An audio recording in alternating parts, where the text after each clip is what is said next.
മറ്റു മതങ്ങൾ സത്യമല്ലെന്നുമുള്ള വിശ്വാസം പ്രചരിപ്പിക്കുകയും ചെയ്യുന്ന ആൾക്കാർ, ഇത്തരം ആളുകൾ തീവ്രവാദികളാണ് പറയാൻ പറ്റൂ. സലഫി വഹാബി സ്വാധീനമുള്ളവർ എന്നിവരെ നിരീക്ഷിക്കുക എന്ന് പറയുന്നൊരു ഭാഗമുണ്ട്. ഭാഷാപരമായ അവസ്ഥയിലേക്ക് കടന്ന ഒരു മഹാപ്രപഞ്ചമാണ്. ഇവിടെ പറഞ്ഞാൽ നമുക്ക് സമയം പോകും. എന്ത് പൊട്ടത്തരം എഴുതി വെച്ചിരിക്കുന്നു. പെട്ടെന്ന് താടി വളർത്തൽ അത് റാഡിക്കലൈസ്ഡ് പേഴ്സൺസിൻ്റെ ഒരു ലക്ഷണമാണ് എന്ന് പറയുന്നുണ്ട്. പെട്ടെന്ന് ഒരാൾക്ക് താടി വളർത്താൻ കഴിയില്ല. താടി മെല്ലെ മെല്ലെ വരും. അത് സുഹൃത്തുക്കളുമായും കുടുംബാംഗങ്ങളുമായുമുള്ള സമ്പർക്കം കുറയ്ക്കൽ എന്നത് അഫ്ഗാനിസ്ഥാൻ, മിഡിൽ ഈസ്റ്റ് അടക്കമുള്ള വിദേശ യാത്രയ്ക്ക് ശേഷം പെരുമാറ്റത്തിൽ മാറ്റം കാണിക്കുക.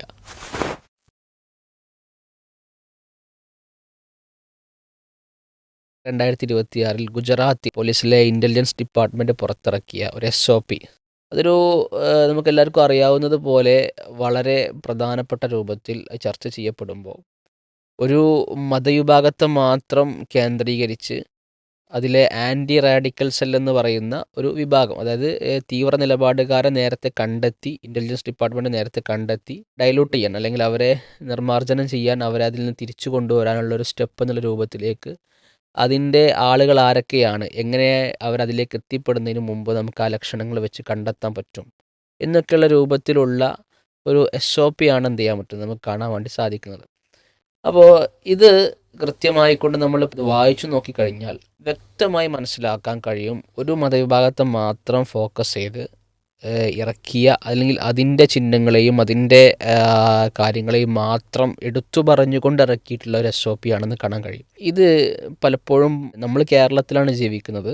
നമ്മൾ ഇന്ത്യയിലെ കേരളത്തിലെ ഒരു നോർത്ത് ഇന്ത്യയിലെ ഏതോ ഒരു സംസ്ഥാനം ഗുജറാത്തിൽ ഇറങ്ങിയ ഒരു സർക്കുലർ അല്ലേ നമ്മളിവിടെ ചർച്ച ചെയ്യേണ്ട ഒരു ആവശ്യമുണ്ടോ എന്നുള്ളതാണ്. ചോദ്യത്തിൽ വലിയ പ്രസക്തി ഇല്ലല്ലോ. കാരണം ഗുജറാത്ത് ഇന്ത്യയിലൊരു സംസ്ഥാനമാണ്. നമ്മൾ ജീവിക്കുന്ന കേരളം ഇന്ത്യയിലെ മറ്റൊരു സംസ്ഥാനമാണ്. പിന്നെ മറ്റൊരു കാര്യം, ഗുജറാത്ത് ഇപ്പോൾ ഭരിച്ചുകൊണ്ടിരിക്കുന്ന സർക്കാരാണ് ഇന്ന് ഇന്ത്യ ഭരിച്ചുകൊണ്ടിരിക്കുന്നത്. അപ്പോൾ ഗുജറാത്ത് സർക്കാർ പുറത്തിറക്കിയൊരു SOPയോട് ഇന്ന് ഇന്ത്യ ഭരിക്കുന്ന സർക്കാരിന് പ്രത്യേകിച്ച് വിയോജിപ്പൊന്നും ഉണ്ടാവില്ല. പിന്നെ മാത്രമല്ല, അവർ ഇത് പ്രത്യേക ചില ലക്ഷ്യങ്ങൾ വെച്ചുകൊണ്ട് തന്നെയാണ് ഇതൊക്കെ നടപ്പാക്കുന്നത്. സ്വാഭാവികമായിട്ടും മറ്റ് സംസ്ഥാനങ്ങളിലേക്ക് ഇത് കടന്നു വരാൻ അധിക സമയം വേണ്ട. ഇപ്പം തന്നെ അതിൻ്റെ അനുരണനങ്ങളൊക്കെ എന്ത് ചെയ്തിട്ടുണ്ട്. കേരളത്തിലും ഇതുപോലെയുള്ള SOP വെച്ചുകൊണ്ടുള്ള കാര്യങ്ങൾ നടന്നിട്ടുണ്ട്. ഇത്ര വിശദാംശങ്ങളില്ല എന്ന് മാത്രമേ ഉള്ളൂ. കാര്യങ്ങളിവിടെ നടന്നിട്ടുണ്ട്. അപ്പോൾ നമ്മളിത് ഗുജറാത്തിലല്ലേ എന്ന് പറഞ്ഞ് ഇവിടെ മൗനികളായിരിക്കാൻ പറ്റില്ല. അതുമായി ബന്ധപ്പെട്ട കാര്യങ്ങൾ ചർച്ച ചെയ്യുകയും അതിൻ്റെ പരിഹാരങ്ങളിലേക്ക് കടക്കുകയും ചെയ്യേണ്ടതുണ്ട്. ഈ SOP നമ്മൾ അല്ലെങ്കിൽ സ്റ്റാൻഡേർഡ് ഓപ്പറേഷണൽ പ്രൊസീജിയർ പരിശോധിച്ച് കഴിഞ്ഞാൽ വ്യത്യസ്തങ്ങളായിട്ടുള്ള ഒരു 5 ഘട്ടങ്ങളാണുള്ളതെന്നൊക്കെ നമുക്ക് മനസ്സിലാക്കാൻ പറ്റും. അപ്പോൾ ഇതൊക്കെ ഒരു ചർച്ചയ്ക്ക് സമൂഹത്തിന് മുമ്പിൽ വരുമ്പോൾ പല ആൾക്കാരും ചോദിക്കുന്നൊരു ചോദ്യം, ഇതിനൊരു പോസിറ്റീവായി കണ്ടൂടെ, എന്താണ് ഒരു ആശങ്കയിൽ കാണുന്നൊരു ആവശ്യമുള്ളത് എന്നുള്ളതാണ്. അപ്പോൾ യഥാർത്ഥത്തിൽ അങ്ങനെ തന്നെ അല്ലേ, ഒരു പോസിറ്റീവായി കണ്ടാൽ പോരെ? ആൻറ്റി റാഡിക്കലൈസേഷൻ സെല്ല്, അതായത് ഒരർത്ഥത്തിൽ ഇത് പോസിറ്റീവാണ്. കാരണം പെട്ടെന്ന് ആളുകളെ പിടിച്ച് അവർ പ്രശ്നക്കാരാണെന്ന് പറഞ്ഞ് തുറുങ്കിലടക്കുക എന്ന രീതിക്ക് പകരം അത്തരം സാഹചര്യങ്ങളിലേക്ക് പോകാൻ സാധ്യതയുള്ള ആളുകളെ നേരത്തെ മുൻകൂട്ടി കണ്ട് അവരാ ഒരു ചിന്താഗതിയിൽ നിന്ന് തിരിച്ചു കൊണ്ടുവരിക എന്നുള്ളതാണ് അതുകൊണ്ട് ഉദ്ദേശിക്കുന്നത്. ആ അർത്ഥത്തിൽ നമുക്ക് സതുദ്ദേശപരമാണെന്ന് പറയാം. ഇതിൽ നമ്മൾ മൊത്തം ഒന്നിങ്ങനെ കണ്ടുപിടിച്ച് നോക്കിക്കഴിഞ്ഞാൽ ഈ നിരീക്ഷണം ഇവിടുത്തെ ഒരു പ്രത്യേക മതവിഭാഗത്തിന് അഥവാ മുസ്ലിം മതവിഭാഗത്തിന് മാത്രം എന്ന നിലക്കാണ് എന്ത് ചെയ്തിട്ടുള്ളത്. അതിലുള്ള ഓരോ വാചകങ്ങൾ നമ്മൾ വായിച്ച് നോക്കിയാൽ നമുക്ക് കാണാൻ പറ്റുക. അവിടെയാണ് പ്രശ്നം. അത് പക്ഷപാതിത്വമാണ് പ്രശ്നം, മുൻധാരണയാണ് പ്രശ്നം, മുൻവിധിയാണ് പ്രശ്നം. അല്ലാതെ ഇപ്പോൾ ഇതിൽ പിന്നെ പള്ളികൾ നിരീക്ഷിക്കണം, കോളേജുകൾ നിരീക്ഷിക്കണം, മദ്രസകൾ നിരീക്ഷിക്കണം, മതപ്രബോധകരെ നിരീക്ഷിക്കണം, പിന്നെ അതേപോലെ തന്നെ അറബി വാക്കുകൾ ഉപയോഗിക്കുന്നത് പിന്നെ ശ്രദ്ധിക്കണം, അങ്ങനത്തെ ആളുകൾ ശ്രദ്ധിക്കണം. ഇങ്ങനെ ഒരുപാട് കാര്യങ്ങൾ പറയും. അതുപോലെ താടി, നിക്കാബ്, അങ്ങനെ ഒരുപാട് സംഗതികൾ പറയുന്നുണ്ട്. ഇവിടെ പിന്നെ എവിടെ ഒരുപാടത്തും ചർച്ച് ശ്രദ്ധിക്കണം, ഗുരുദ്വാര ശ്രദ്ധിക്കണം, അല്ലെങ്കിൽ ക്ഷേത്രം ശ്രദ്ധിക്കണം, അമ്പലം ശ്രദ്ധിക്കണം എന്ന വാക്കുകൾ എവിടെ ഇല്ലല്ലോ. അപ്പോൾ ഞാൻ പറയുന്നത് ഇവിടെ ഒരു എല്ലാ മതവിഭാഗങ്ങളും ഉണ്ടാവുമ്പോൾ ഇങ്ങനത്തെ ഒരു സംഗതി കൊണ്ടുവരുന്ന സമയത്ത് എല്ലാ മതവിഭാഗത്തിൻ്റെ ആളുകളെയും ശ്രദ്ധിക്കണം എന്ന രീതിയിലേക്കാണെങ്കിൽ നമ്മൾ ഇതെന്ത് ചെയ്യേണ്ടതില്ല, നമ്മളായിട്ട് ഈ വിഷയം ചർച്ച ചെയ്യേണ്ടതില്ല. അത് മൊത്തത്തിലുള്ള സർക്കാരിൻ്റെ ഒരു നിലപാടായിട്ട് കണക്ക് കൂട്ടിയാൽ മതി. പിന്നെ അതിലുള്ള പ്രശ്നത്തെ എല്ലാവരും ആ പ്രശ്നത്തെ ഒന്നിച്ച് അഡ്രസ്സ് ചെയ്താൽ മതി. ഇത് ഒരു പ്രത്യേക വിഭാഗത്തെ മാത്രം ടാർഗറ്റ് ചെയ്യുന്നു എന്നത് പ്രത്യക്ഷത്തിൽ തന്നെ ഉള്ളതുകൊണ്ടാണ് നമ്മളിതിൻ്റെ ഒരു സതുദ്ദേശത്തെ നമ്മൾ ചോദ്യം ചെയ്യാൻ കാരണം. ഓക്കെ, എന്തുകൊണ്ടായിരിക്കും മുസ്ലിം സമുദായത്തെ മാത്രം ഇത്ര ഭയാനകമായ വീക്ഷണത്തിലൂടെ കണ്ട് അവരെ മാത്രം ഇത്തരമൊരു ആൻറ്റി റാഡിക്കലൈസേഷൻ സെല്ലിൽ ഉൾപ്പെടുത്തി ഒരു SOP ഇറക്കാനുള്ളൊരു കാരണം? എന്തിനാണ് അവർ ഇത്ര ഭയപ്പെടേണ്ടത്? ഇതിനെ നമ്മൾ കുറച്ചുകൂടി പിന്നിലേക്ക് പോയി വിശകലനം ചെയ്യണം. കാരണം ഇത് തീർത്തും ഒരു മുൻവിധിയിൽ അധിഷ്ഠിതമായിട്ടുള്ള ഒരു SOP ആണ്.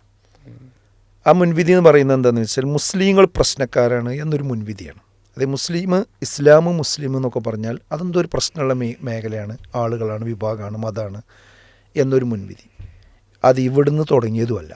ഈ SOPയുടെ ഒരു ജനനമെന്ന് പറയുന്നത് ആഗോളതലത്തിലാണ്. അത് ആഗോളതലത്തിൽ തന്നെ ഇത് വന്നതിൻ്റെ ചരിത്രം നമ്മൾ മനസ്സിലാക്കേണ്ടതുണ്ട്. അത് ഏത് കൊല്ലം എന്ന് വെച്ചാൽ 2001 സെപ്റ്റംബർ 11. അത് നുസ്ഹാൻ ഓർമ്മ ഉണ്ടാവുമല്ലോ. അതായത് അമേരിക്കയിലെ വേൾഡ് ട്രേഡ് സെൻറ്റർ ആക്രമിക്കപ്പെട്ട പശ്ചാത്തലമാണ്. അപ്പോൾ അതിൻ്റെ ഒരു പശ്ചാത്തലത്തിലാണ് എന്ത് ചെയ്യുന്നത്, ഇങ്ങനത്തെ ഒരു സംഗതിയെക്കുറിച്ച് മൊത്തം ആഗോളതലത്തിൽ തന്നെ ചിന്തിച്ച് തുടങ്ങുന്നത്. ഇതാദ്യം നടപ്പാക്കിയത് ബ്രിട്ടനിലാണ് 2003. ഈ 2001 കഴിഞ്ഞ് 2003 ആയപ്പോഴാണ് ബ്രിട്ടൻ എന്ത് ചെയ്തത്, ഒരു പ്രിവെൻറ്റ് സ്ട്രാറ്റജി എന്ന് പറഞ്ഞിട്ട് ഈ ഒരു സ്ട്രാറ്റജി എന്ത് ചെയ്യുന്നത് കൊണ്ടുവരുന്നത്. പിന്നെ 2014, 2015 സമയത്താണ് ഇപ്പോൾ ഈ ISIS പ്രശ്നം വരുന്നത്. ISIS തീവ്രവാദികളുമായി ബന്ധപ്പെട്ട ഇഷ്യൂസുകൾ ആഗോളതലത്തിൽ വരുന്നത്. അതിൻ്റെ പശ്ചാത്തലം കൂടി വന്നപ്പോഴാണ് ഇങ്ങനെ ഒരു നിരീക്ഷണം, ഇതിന് മുൻകൂട്ടി തന്നെ ഒരു ആൻറ്റി റാഡിക്കലൈസേഷൻ നടത്തി ആളുകളെ ശരിയായ രീതിയിലേക്ക് കൊണ്ടുവരേണ്ടതുണ്ടെന്നൊരു കാഴ്ചപ്പാട് വരുന്നത്.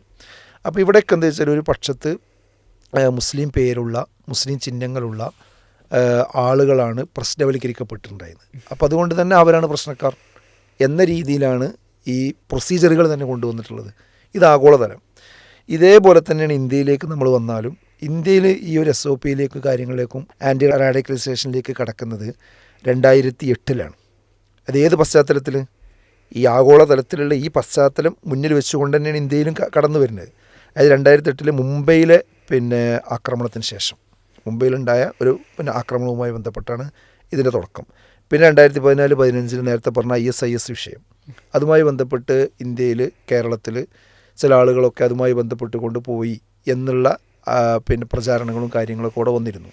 അപ്പോൾ അത്തരം ഒരു പശ്ചാത്തലത്തിലാണ് ഇതിൻ്റെ ഒരു തുടക്കം എന്ന് പറയുന്നത്. അങ്ങനെ 2015 നമ്മുടെ കേന്ദ്ര ആഭ്യന്തര വകുപ്പ് ഇതിന് counter terrorism and counter radicalisation എന്ന് പറഞ്ഞിട്ടുള്ള ഒരു CCT എന്ന് പറഞ്ഞൊരു പദ്ധതി തന്നെ എന്ത് ചെയ്തിട്ടുണ്ട്, ഈ വിഷയവുമായിട്ട് ഉണ്ടാക്കിയിട്ടുണ്ട്. അങ്ങനെ 2016 ഈ വിഷയം ചെയ്യുന്നത് കേന്ദ്രം സംസ്ഥാനങ്ങൾക്ക് നിർദ്ദേശം കൊടുക്കുന്നത്. ആ നിർദ്ദേശത്തിൽ ആദ്യം അത് നടപ്പാക്കുകയും നിർദ്ദേശം കൊടുക്കുകയും ചെയ്തത് മഹാരാഷ്ട്രക്കാണ്. പിന്നെ ഗുജറാത്ത്, അതേപോലെ തന്നെ UP, അതിൽ നമ്മളെ കേരളമുണ്ട്. ഈ 2-3 സ്റ്റേറ്റിനാണ് എന്ത് ചെയ്യുന്നത്, ഇത്തരമൊരു സംഗതി ആൻറ്റി റാഡിക്കലൈസേഷൻ നടപ്പാക്കണം എന്ന് പറഞ്ഞിട്ടുള്ള നിർദ്ദേശം എന്ത് ചെയ്യുന്നത്, കൊടുക്കുന്നത്. അത് മഹാരാഷ്ട്രയിൽ എന്ത് ചെയ്തു, തുടങ്ങി വെക്കുകയും ചെയ്തു.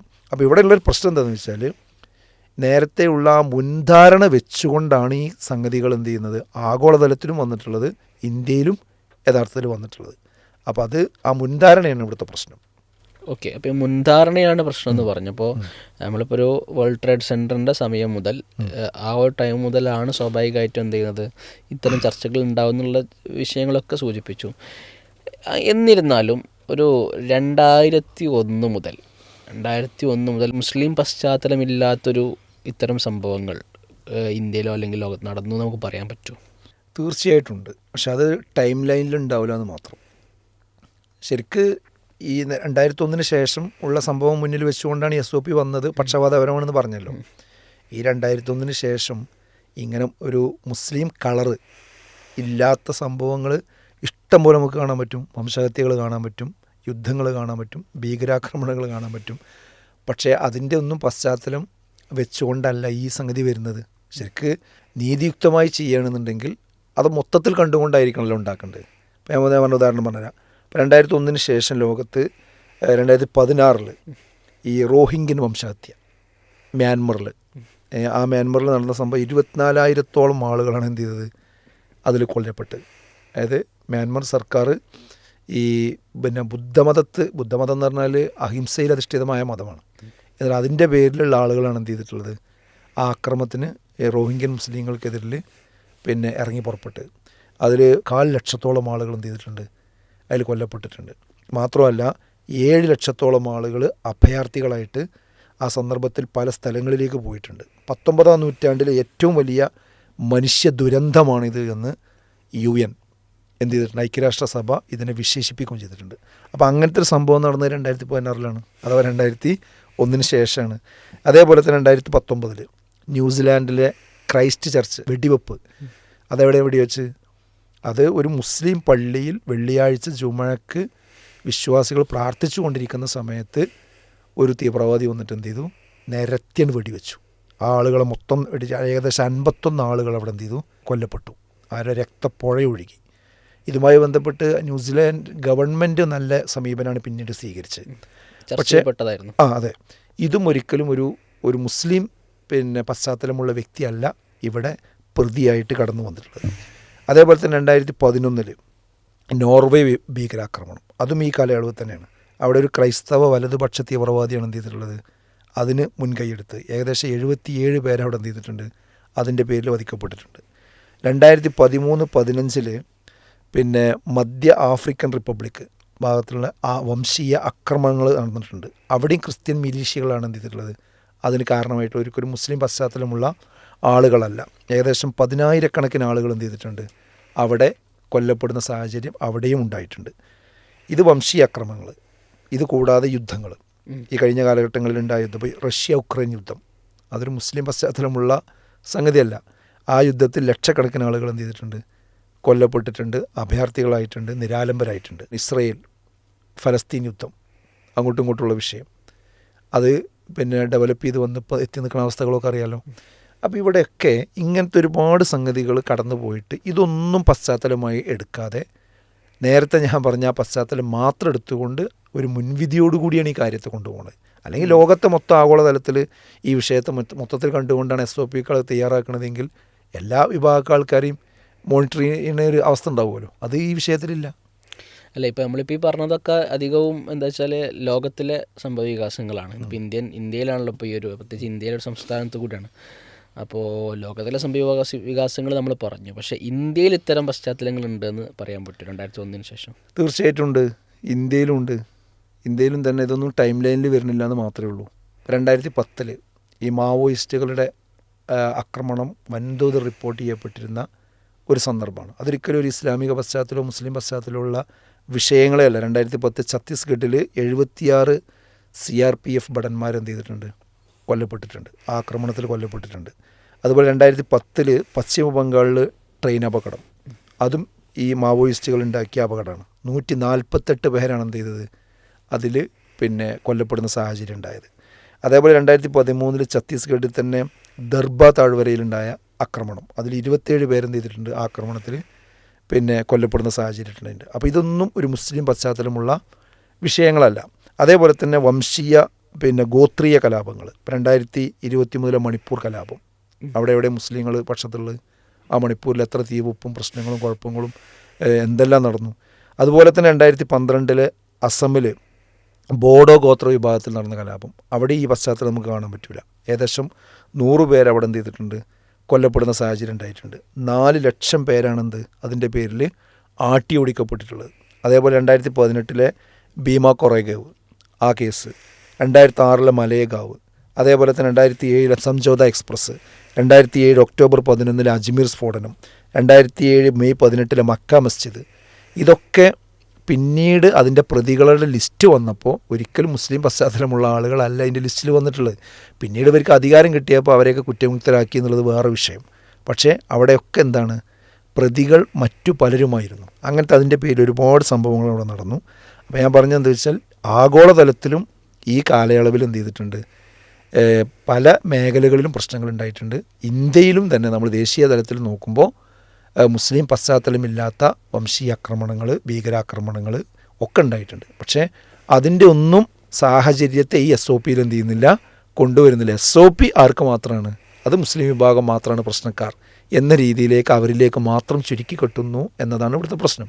SOP ഇതിന് മുമ്പ് എന്ത് ചെയ്യുന്നുണ്ട്, ഇറങ്ങിയിട്ടുണ്ട്. പക്ഷേ അതിന് മുൻപൊക്കെ വിമർശിക്കപ്പെട്ടതായിട്ടുള്ള സംഭവങ്ങൾ നമുക്ക് പറയാൻ പറ്റുമോ? അതായത് ഇറങ്ങിയ കാലം മുതൽ തന്നെ ആഗോളതലത്തിലും വിമർശിക്കപ്പെട്ടിട്ടുണ്ട്. നമുക്ക് നമ്മുടെ രാജ്യത്തിലേക്ക് വന്നാലും കാണാൻ പറ്റും. ഇപ്പോൾ ആഗോളതലത്തിൽ UN തന്നെ എന്ത് ചെയ്തിട്ടുണ്ട്, അതിൻ്റെ മനുഷ്യാവകാശ സമിതി, അതേപോലെ തന്നെ ആംനസ്റ്റി ഇൻ്റർനാഷണലും ഹ്യൂമൻ റൈറ്റ്സ് വാച്ചും അതെ. ഇവരൊക്കെ എന്ത് ചെയ്തിട്ടുണ്ട്, ഇത് പിന്നെ വ്യക്തികളുടെ സ്വകാര്യതയിലേക്ക് ഭരണകൂടം കടന്നു ചെല്ലുന്ന തീർത്തും വ്യക്തി സ്വാതന്ത്ര്യത്തിന് വിരുദ്ധമായ ഒരു സമീപനമാണ്.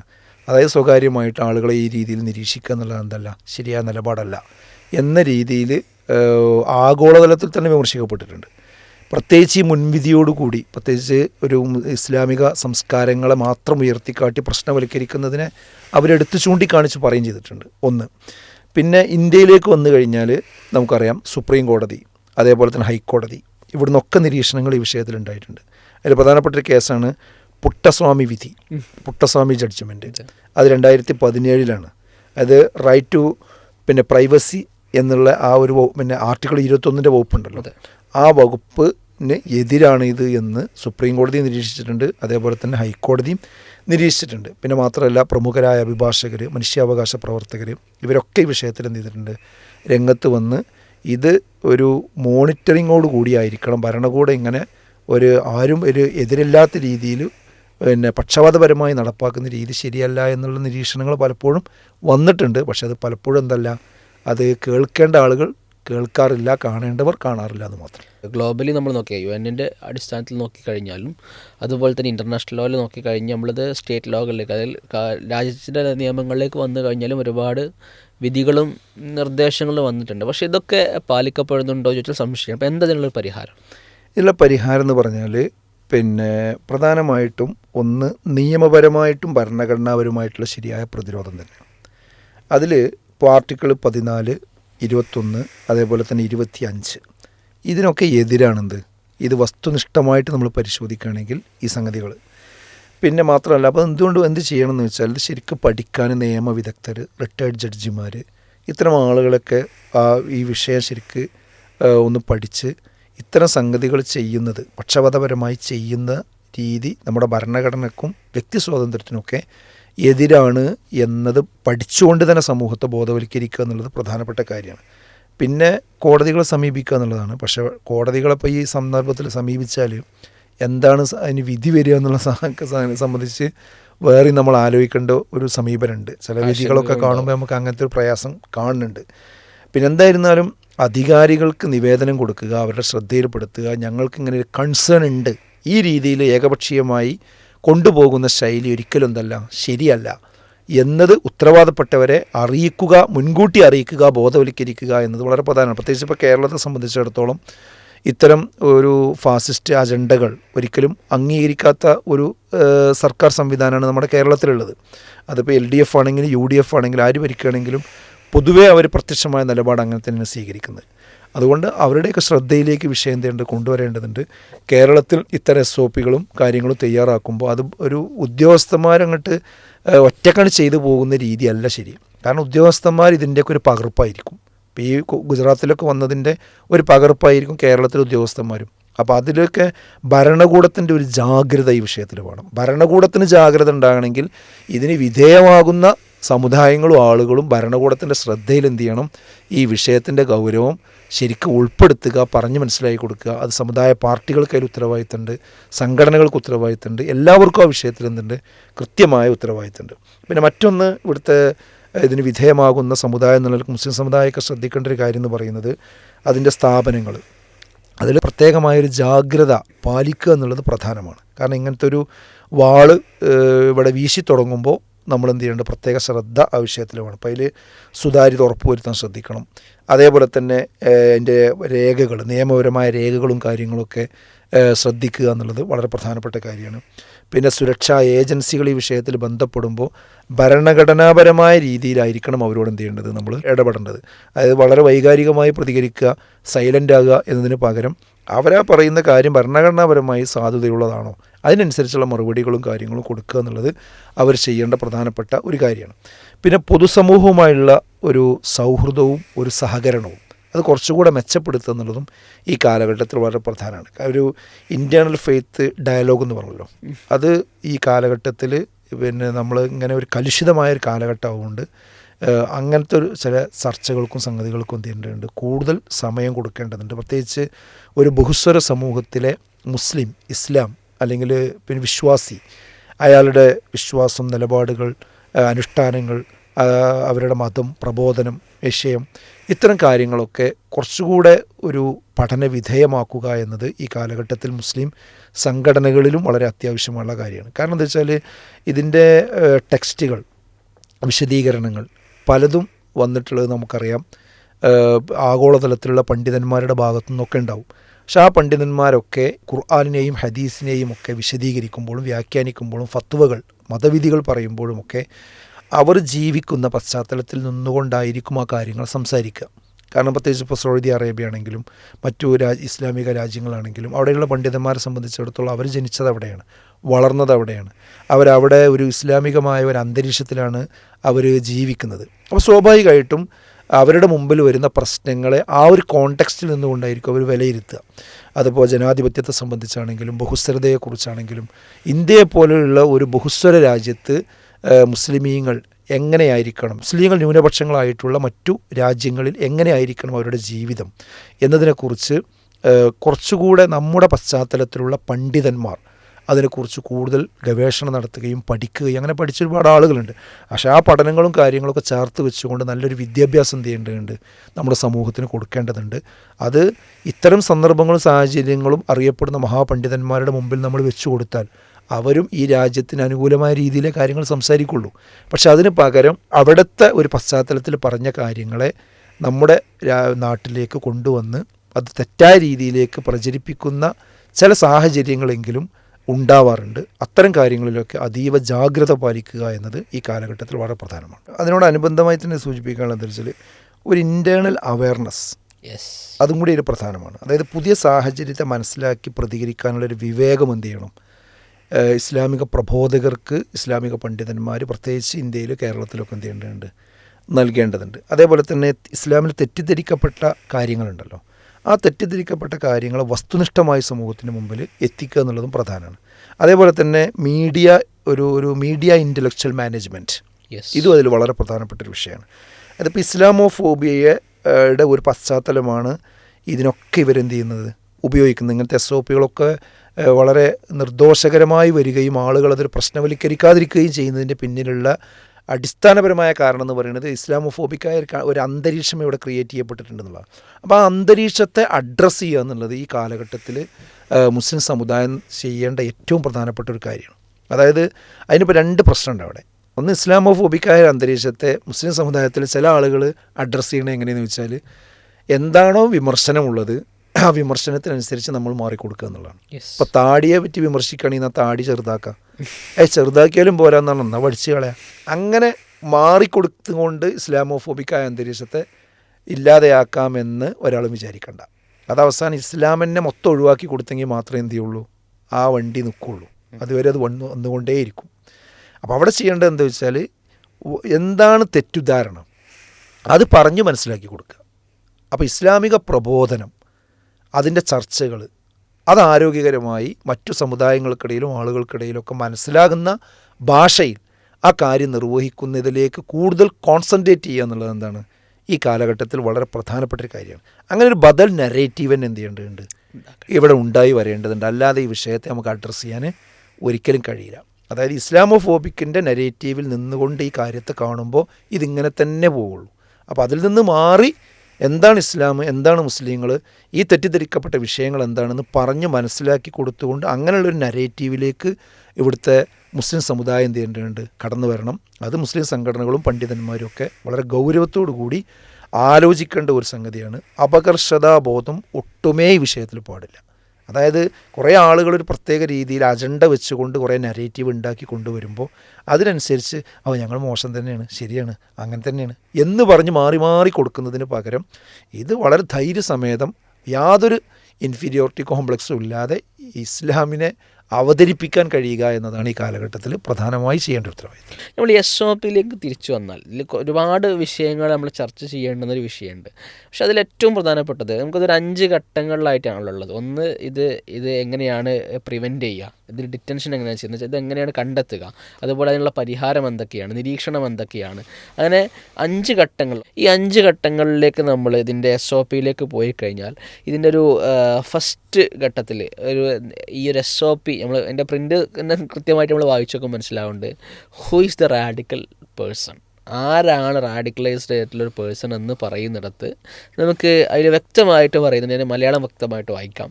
തങ്ങളുടെ മതം മാത്രമാണ് സത്യമെന്നും മറ്റു മതങ്ങൾ സത്യമല്ലെന്നുമുള്ള വിശ്വാസം പ്രചരിപ്പിക്കുകയും ചെയ്യുന്ന ആൾക്കാർ, ഇത്തരം ആളുകൾ തീവ്രവാദികളാണ് അല്ലെങ്കിൽ തീവ്ര നിലപാടുള്ള ആളുകളാണ് എന്ന് പറയാൻ പറ്റുമോ? ഒരിക്കലും പറയാൻ പറ്റില്ലല്ലോ.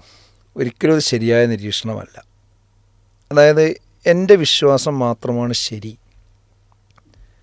മറ്റു വിശ്വാസങ്ങൾ തെറ്റാണ് എന്ന് എനിക്ക് വിശ്വസിക്കാൻ നമ്മുടെ ഭരണഘടന നമുക്ക് അനുവാദം തരുന്നുണ്ട്. പിന്നെ പ്രശ്നം എപ്പോഴാണെന്ന് ചോദിച്ചാൽ അത് അടിച്ചേൽപ്പിക്കുമ്പോൾ മാത്രമേ പ്രശ്നമുള്ളൂ. അതായത് ഞാൻ പറയുന്നത് എൻ്റെ വിശ്വാസം മാത്രമേ ശരിയുള്ളൂ, നുസ്ഹാൻ്റെ വിശ്വാസം ശരിയല്ല, അതുകൊണ്ട് നുസ്ഹാൻ്റെ വിശ്വാസം ഇനി ഇവിടെ ഉണ്ടാകാൻ പാടില്ല, അത് നീ അനുഷ്ഠിക്കാൻ പാടില്ല, അത് അനുഷ്ഠിച്ചാൽ വിവരറിയും എന്ന് പറഞ്ഞ് ഞാൻ നിൻ്റെ സ്വാതന്ത്ര്യത്തിലേക്ക് കടന്നു വരുമ്പോൾ മാത്രമേ അത് പ്രശ്നമാകുന്നുള്ളൂ. അല്ലാതെ എനിക്കെൻ്റെ വിശ്വാസം മാത്രമാണ് ശരിയെന്ന് വിശ്വസിക്കാൻ എന്ത് തടസ്സമാണ് ഇവിടെ ഉള്ളത്? അത് വെറുതെ പറഞ്ഞുണ്ടാക്കുന്ന ഒരു വിഷയമെന്നല്ലാതെ മറ്റൊന്നുമല്ല. ഓക്കെ, അപ്പോൾ അങ്ങനെയാണെങ്കിൽ നിങ്ങളുടെ മാത്രമാണ് ശരി എന്ന് പറയുന്നതൊരു വാശിയല്ലേ? അങ്ങനെ പറഞ്ഞിട്ടില്ലല്ലോ. അങ്ങനെ എവിടെയോ പറഞ്ഞ് എൻ്റേത് ശരി എന്ന് ഞാൻ അങ്ങനെ പറയുന്നുണ്ടെങ്കിൽ അതിൻ്റെ ഉദ്ദേശം ഇപ്പോൾ ഞാൻ ഒരു വ്യക്തി എന്നുള്ള നിലക്ക് ഞാൻ കണ്ടെത്തിയ എഴുതിയുണ്ടാക്കിയ ഒരു തത്വശാസ്ത്രം ശരിയെന്നല്ല ഞാൻ പറയുന്നതോ അല്ലെങ്കിൽ ഇവിടുത്തെ മുസ്ലിങ്ങൾ പറയുന്നതോ ഇസ്ലാം പറയുന്നതോ അതല്ല, തെറ്റിദ്ധാരണ ആളുകളുടെ. മറിച്ച് ദൈവീകമായ മതം മാത്രമാണ് ശരി, ഇതാണ് ശരി, ഇതാണ് ഇസ്ലാം പറയുന്നത്. ഇന്നദ്ദീന ഇൻദല്ലാഹിൽ ഇസ്ലാം, നിശ്ചയമായും അള്ളാഹുവിൻ്റെ അടുക്കൽ സ്വീകാര്യയോഗ്യമാകുന്ന മതം ഇസ്ലാം മാത്രമാകുന്നുവെന്നാണ്. അപ്പം അത് എന്തുകൊണ്ടെന്ന് ചോദിച്ചാൽ നമ്മളാരെങ്കിലും എഴുതിണ്ടാക്കിയതുകൊണ്ട് എന്നല്ല പറയുന്നത്, ആരുടെയെങ്കിലും മനസ്സിൽ നിന്ന് ഉദിച്ചു വന്നൊരാശയമായതുകൊണ്ടാണ് നല്ല പറയുന്നത്. മറിച്ച് ഇത് ദൈവീകമാണ്, അള്ളാഹുവിൻ്റെ അടുക്കൽ നിന്നുള്ളതാണ്, സൃഷ്ടാവിൽ നിന്നുള്ളതാണ്. അതുകൊണ്ട് സൃഷ്ടാവാണ് മനുഷ്യന്മാരെന്ത് ചെയ്യുന്നത്, സൃഷ്ടിച്ചത് ഈ ലോകം പടച്ചു പരിപാലിക്കുന്നത്. അതുകൊണ്ട് മനുഷ്യന്മാരെങ്ങനെ ജീവിക്കണം എന്നത് പിന്നെ നിശ്ചയിക്കേണ്ടത് ആരാണ്? ലളിത യുക്തിയാണ്. എന്ത്, നമ്മളിപ്പോൾ മൊബൈൽ ഫോൺ ഉപയോഗിക്കുന്നു, ആ മൊബൈൽ ഫോണ് കേട് വന്നാൽ നന്നാക്കേണ്ടത് എങ്ങനെയാണെന്ന് പറഞ്ഞു തരേണ്ടത് ആരാ? ആ മൊബൈൽ ഫോണിൻ്റെ മാനുഫാക്ചേഴ്സാണ്.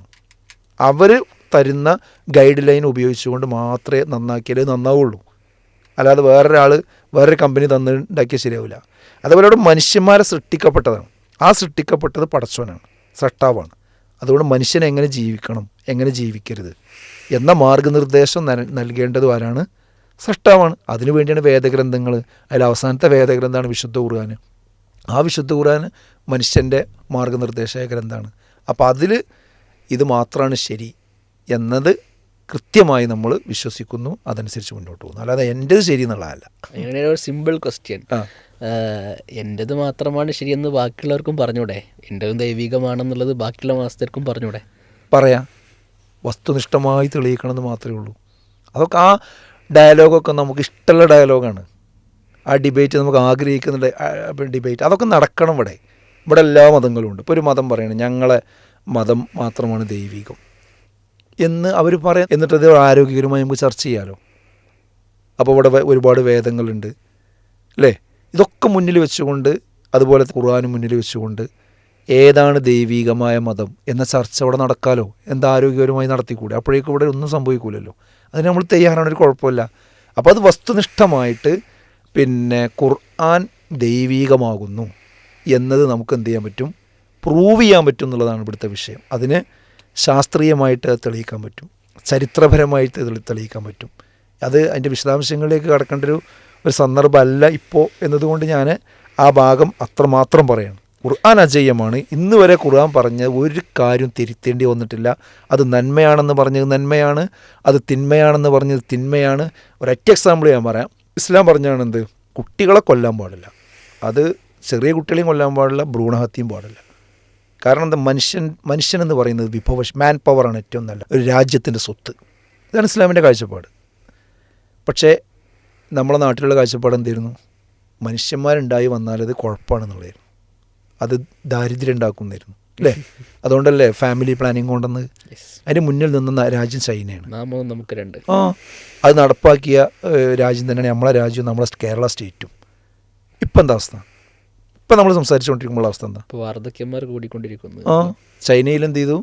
പിന്നെ കൂടുതൽ കുട്ടികൾ ഉണ്ടാകുന്നവർക്ക് പിന്നെ സമ്മാനം കൊടുക്കാൻ തുടങ്ങി, ഓഫർ പ്രഖ്യാപിക്കാൻ തുടങ്ങി. ഇന്ത്യയിൽ ഇപ്പോൾ രാഷ്ട്രീയക്കാരൊക്കെ രംഗത്ത് വന്ന്, പ്രത്യേകിച്ച് ദക്ഷിണേന്ത്യൻ സംസ്ഥാനങ്ങളിലെ മുഖ്യമന്ത്രിമാരൊക്കെ കരയാൻ തുടങ്ങി. ഞങ്ങളിവിടെ ഫാമിലി പ്ലാനിങ് നടത്തിയതുകൊണ്ട് കുട്ടികൾ കുറഞ്ഞു പോയതാണ്, അതുകൊണ്ട് ഞങ്ങൾക്ക് മണ്ഡല പുനർനിർണ്ണയം വരുമ്പോൾ എന്ത് ചെയ്യണം, ഞങ്ങൾക്ക് പ്രത്യേക പരിഗണന വേണമെന്ന് പറഞ്ഞിട്ട് സ്റ്റാലിൻ നേരത്തെ പറഞ്ഞ് 16 കുട്ടികളെങ്കിലും ഒരു വീട്ടിലുണ്ടായെങ്കിൽ ഇനി അനുപാതം ശരിയായി കിട്ടുള്ളൂ എന്നാണ്. അപ്പോൾ എന്താ ചുരുക്കി പറഞ്ഞാൽ, നേരത്തെ മനുഷ്യൻ അവരുടെ ഒരു സങ്കുചിതമായ ചിന്തയിൽ നിന്നൊരാശയം പുറത്തേക്ക് കൊണ്ടുവന്നു. അത് അവസാനം റിവേഴ്സ് ഗിയറിലേക്ക് പോകേണ്ടി വന്നു. ഇതുപോലെ റിവേഴ്സ് ഗിയറിൽ പോയ ഇഷ്ടം പോലെ കാര്യങ്ങൾ പറയാൻ പറ്റും. അതെന്തുകൊണ്ടാണെന്ന് ചോദിച്ചാൽ, ഖുർആൻ പറഞ്ഞത് ഇതുവരെ തെറ്റിയിട്ടില്ല. അത് ദൈവികമായതുകൊണ്ടാണ്. അതുകൊണ്ട് ആ ദൈവികമായത് മാത്രമാണ് ശരി എന്ന് ആത്മാർത്ഥമായും അഭിമാനത്തോടു കൂടിയും വിശ്വസിക്കാൻ ഒരു വിശ്വാസിക്ക് നമ്മുടെ രാജ്യത്ത് സ്വാതന്ത്ര്യമുണ്ട്. പിന്നെന്താ പ്രശ്നം? ഇവിടെ ഖുർആൻ അനുസരിച്ച് അല്ലല്ലോ നമ്മൾ ഭരിക്കുന്നത്, അതല്ലെങ്കിൽ ഇതൊരു മതരാജ്യമല്ലല്ലോ എന്നുള്ളതാണ്. അപ്പോൾ കുറച്ച് സഹിഷ്ണുതൊക്കെ ആയിക്കൂടെ? സഹിഷ്ണുത ആവാം, അതിനെന്താ സംശയം? പക്ഷെ സഹിഷ്ണുത എന്ന് പറഞ്ഞാൽ അവനവൻ്റെ വിശ്വാസം ബലികഴിച്ചുകൊണ്ടുള്ള അല്ലല്ലോ സഹിഷ്ണുത.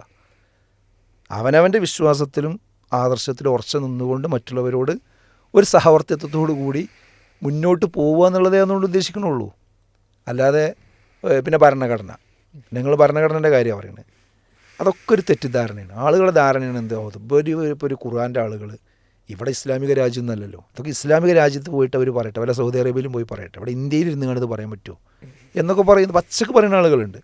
എനിക്ക് അവരോട് പറയാനുള്ളത് എന്താ വെച്ചാൽ, ഇന്ത്യ എന്ന് പറയുന്നത് എല്ലാ മതവിഭാഗങ്ങൾക്കും അവരുടെ മതം ശരിയാണെന്ന് വിശ്വസിച്ചുകൊണ്ട് മുന്നോട്ട് പോകാൻ നമുക്ക് അവകാശം നൽകുന്ന ഒരു ഭരണഘടനയുടെ കീഴിലാണ് നമ്മൾ. ഭരണഘടന നമുക്ക് എതിരല്ല, അനുകൂലമാണ്.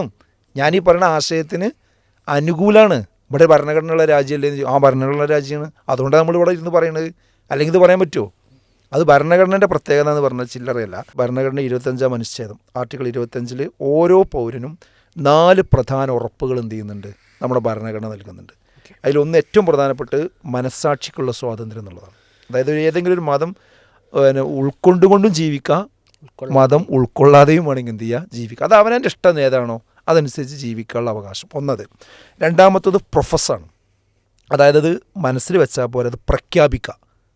എന്ത്, ഞാൻ മുസ്ലിമാകുന്നു, ഞാൻ ഹിന്ദുവാകുന്നു, ഞാൻ ക്രിസ്ത്യാനിയാകുന്നു എന്ന് പറഞ്ഞുകൊണ്ട് പ്രഖ്യാപിക്കുക ഒരാൾക്ക്. അത് മനസ്സിലിങ്ങനെ ചില ആൾക്കാർ പറയും, മതമൊക്കെ ഇങ്ങനെ ഈ അണ്ടർവെയറോലെ ഇങ്ങനെ സൂക്ഷിച്ചുകൊണ്ട് നടക്കേണ്ടതല്ല, പൊതുവേദിക്ക് കൊണ്ടുവരാൻ പറ്റുമെന്ന് ചോദിക്കും. ഭരണഘടന അതിനെതിരാണ് പറയുന്നത്. നിങ്ങൾക്ക് പ്രഖ്യാപിക്കുക, പ്രഖ്യാപിച്ചാലും മാത്രം പോരാ, പ്രാക്ടീസ് ചെയ്യുക. നിങ്ങൾക്കത് പരസ്യമായിട്ട് എന്ത് ചെയ്യുക, നിങ്ങൾക്ക് അതിൻ്റെ ആചാരങ്ങൾ കൊണ്ട് നടക്കാൻ നമ്മുടെ ഭരണഘടന നമുക്ക് റൈറ്റ് നൽകുന്നുണ്ട്. അതുമാത്രമല്ല, പ്രൊപ്പഗേറ്റ് ചെയ്യുക.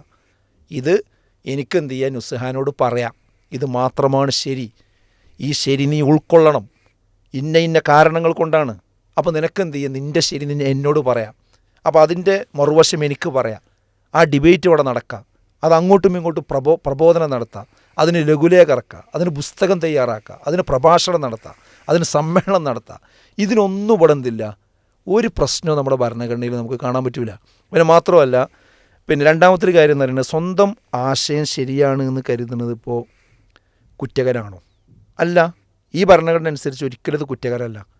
അതെന്തുകൊണ്ടാണെന്ന് ചോദിച്ചാൽ, ഒന്ന്, സത്യത്തിലുള്ള പിന്നെ വിശ്വാസം എന്ന് പറയുന്നത് നമുക്ക് പ്രധാനമാണ്. അതായത് ഒരു ആത്മാർത്ഥത വേണ്ടതിന്. ഇതിപ്പോൾ രാഷ്ട്രീയ പാർട്ടികളിലൊക്കെ എടുത്തു നോക്കിയാൽ, ഇപ്പോൾ ഒരു പിന്നെ BJP-കാരനോട് ചോദിക്കുക, കോൺഗ്രസ്സാ BJP ശരിയെന്ന് ചോദിച്ചാൽ അയാൾ പറയും BJP ശരിയെന്ന് പറയും. കോൺഗ്രസ്സുകാരും പറയും കോൺഗ്രസ്സാണ് ശരിയെന്ന് പറയും. മറ്റേ തെറ്റാന്നേ പറയുള്ളൂ.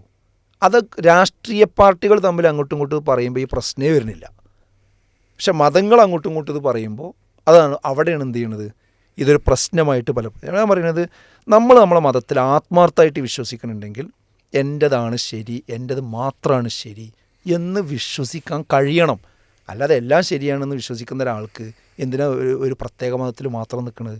ഇവിടെ എന്തിനാ പ്രത്യേക മതങ്ങൾ, എന്തിനാ പ്രത്യേക ചർച്ച്, എന്തിനാ പള്ളി, എന്തിനാ ക്ഷേത്രം, ഒക്കെ ഒന്ന് മതി.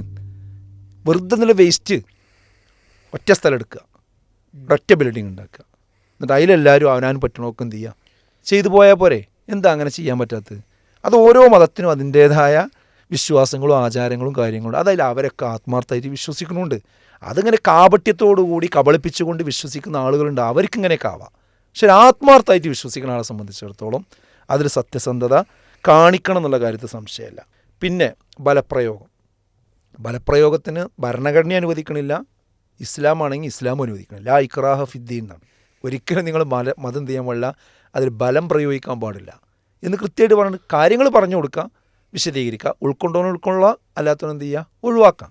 പിന്നെന്താ അവിടെ പ്രശ്നമുള്ളത്? അതിൽ അടിച്ചേൽപ്പിക്കുമ്പോഴാണ് അവിടെ ഫാസിസം വരുന്നത്. ആ ഫാസിസത്തിന് ഇസ്ലാം എന്താണ്? എതിരാണ്. പിന്നെ ഭരണഘടനാപരമായ ചില നിയന്ത്രണങ്ങൾ ഇതിനൊക്കെ ഉണ്ട്. ഇപ്പോൾ മൗലികാവകാശങ്ങൾക്കൊക്കെ നിയന്ത്രണമുണ്ട്. അതെപ്പോഴാണ് നിയന്ത്രണം വരിക? ഒന്ന്, പബ്ലിക് ഓർഡറിന് പ്രശ്നമാകുമ്പോൾ, പൊതുസമാധാനത്തിന് എന്തെങ്കിലും പ്രശ്നങ്ങൾ ഉണ്ടാകുമ്പോൾ. അതൊരിക്കലും നമ്മളാരും ഇവിടെ എന്ത് ചെയ്യുന്നില്ല, ഉണ്ടാക്കണില്ലല്ലോ. രണ്ടാമതൊരു കാര്യം എന്ന് പറയുന്നത് മൊറാലിറ്റിക്ക്, ധാർമ്മികത, അതായത് പൊതു ധാർമ്മികതയ്ക്ക് നിരക്കാത്ത ചില കാര്യങ്ങൾ, അതും ഇതിലൊരിക്കലും എന്ത് ചെയ്യുന്നില്ല, വരുന്നില്ല. പിന്നെ നമ്മുടെ ആരോഗ്യത്തിന് നിരക്കാത്ത പല കാര്യം, ഇതിലെന്താ ആരോഗ്യത്തിന് നിരക്കാത്ത പ്രശ്നങ്ങൾ? അതൊന്നുമില്ല. അങ്ങനെ എന്തെങ്കിലും ഉണ്ടെങ്കിൽ മാത്രമേ എന്ത് ചെയ്യുള്ളൂ, ഇടപെടുള്ളൂ. അപ്പോൾ അതൊന്നും ഇല്ലാതെ അവനാൻ്റെത് ശരിയാണെന്ന് വിശ്വസിച്ചുകൊണ്ട് മുന്നോട്ട് പോകുക എന്നുള്ളത് എന്തല്ല, ഒരു പ്രശ്നമുള്ള കാര്യമല്ല. ഇതൊക്കെ ഇനി പ്രശ്നമായപ്പോൾ സുപ്രീം കോടതി ഇതിലൊക്കെ എന്ത് ചെയ്തിട്ടുണ്ട്, പല വിധിയും പറഞ്ഞിട്ടുണ്ട്. 1977 റവറൻഡ് സ്റ്റെയിൻസ്ലേസ് കേസ്, ആ കേസ് പ്രകാരം പ്രചരിപ്പിക്കാനുള്ള അവകാശം എന്നാൽ സ്വന്തം ആശയത്തിൻ്റെ നന്മകൾ മറ്റൊരാൾക്ക് വിശദീകരിച്ചു കൊടുക്കാനും അതിലൂടെ ആശയ സ്വാതന്ത്ര്യം ഉറപ്പുവരുത്തുവാനുള്ള അവകാശമാണ് എന്ന് സുപ്രീം കോടതി ചെയ്തിട്ടുണ്ട്, ഈ വിഷയത്തിൽ വ്യക്തമാക്കിയിട്ടുണ്ട്. അതേപോലെ തന്നെ ബിജോയ് ഇമ്മാനുവൽ കേസ് അറിയാലോ, ബിജോയ് ഇമ്മാനുവൽ കേസ്, അതായത് പിന്നെ ഒരു ക്രൈസ്തവ മതത്തിൽപ്പെട്ട 2 കുട്ടികൾ സ്കൂളിൽ ദേശീയഗാനം ചൊല്ലിയപ്പോൾ എന്ത് ചെയ്തു, എഴുന്നേറ്റ് നിന്നില്ല. അപ്പോൾ ആ സ്കൂളിൽ പ്രശ്നമാക്കി, അവരെ പുറത്താക്കി, അവർ കോടതിയിൽ പോയി. കോടതിയിൽ പോയപ്പോൾ കോടതി അവസാനം സുപ്രീം കോടതി വിധിച്ചത് എന്താണ്, അവരെ വിശ്വാസത്തിന് അത് എതിരാണെങ്കിൽ അവർ നിർബന്ധിക്കാൻ പാടില്ല. രണ്ടാമത് ആ കുട്ടികളെ ആ സ്കൂളിലേക്ക് എന്ത് ചെയ്തു, പ്രവേശിപ്പിച്ചു. ആ രാജ്യമാണ് നമ്മുടെ രാജ്യം. അപ്പോൾ എൻ്റേത് മാത്രമാണ് ശരിയെന്ന് വിശ്വസിക്കുക, അതോടൊപ്പം അതിനുവേണ്ടി നിലകൊള്ളുക, അത് ഏത് പൊതു ഇടത്തിലും എന്ത് ചെയ്യുക, അവനത് നടപ്പാക്കാം. മറ്റുള്ളവരെ ദ്രോഹിക്കാനും പ്രയാസപ്പെടുത്താനും മറ്റുള്ളവരെ അധിക്ഷേപിക്കാനും പോകരുത്, ബലം പ്രയോഗിക്കാൻ പോകരുത് എന്ന് മാത്രമേ ഉള്ളൂ.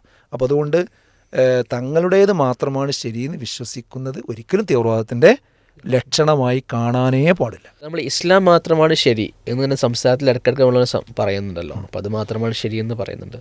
ഒന്ന് വിശദമാക്കാമോ, ഇസ്ലാം എങ്ങനെയാണ് ശരി? അത് അങ്ങനെ പറയാൻ കാരണം ഒന്ന് ഞാൻ പറഞ്ഞു, ഇത് ദൈവിക മതമാണ്, അതുകൊണ്ടാണ് ഇത് ശരിയാകുന്നത്, അല്ലാതെ മനുഷ്യനിർമ്മിതമായതുകൊണ്ടല്ല.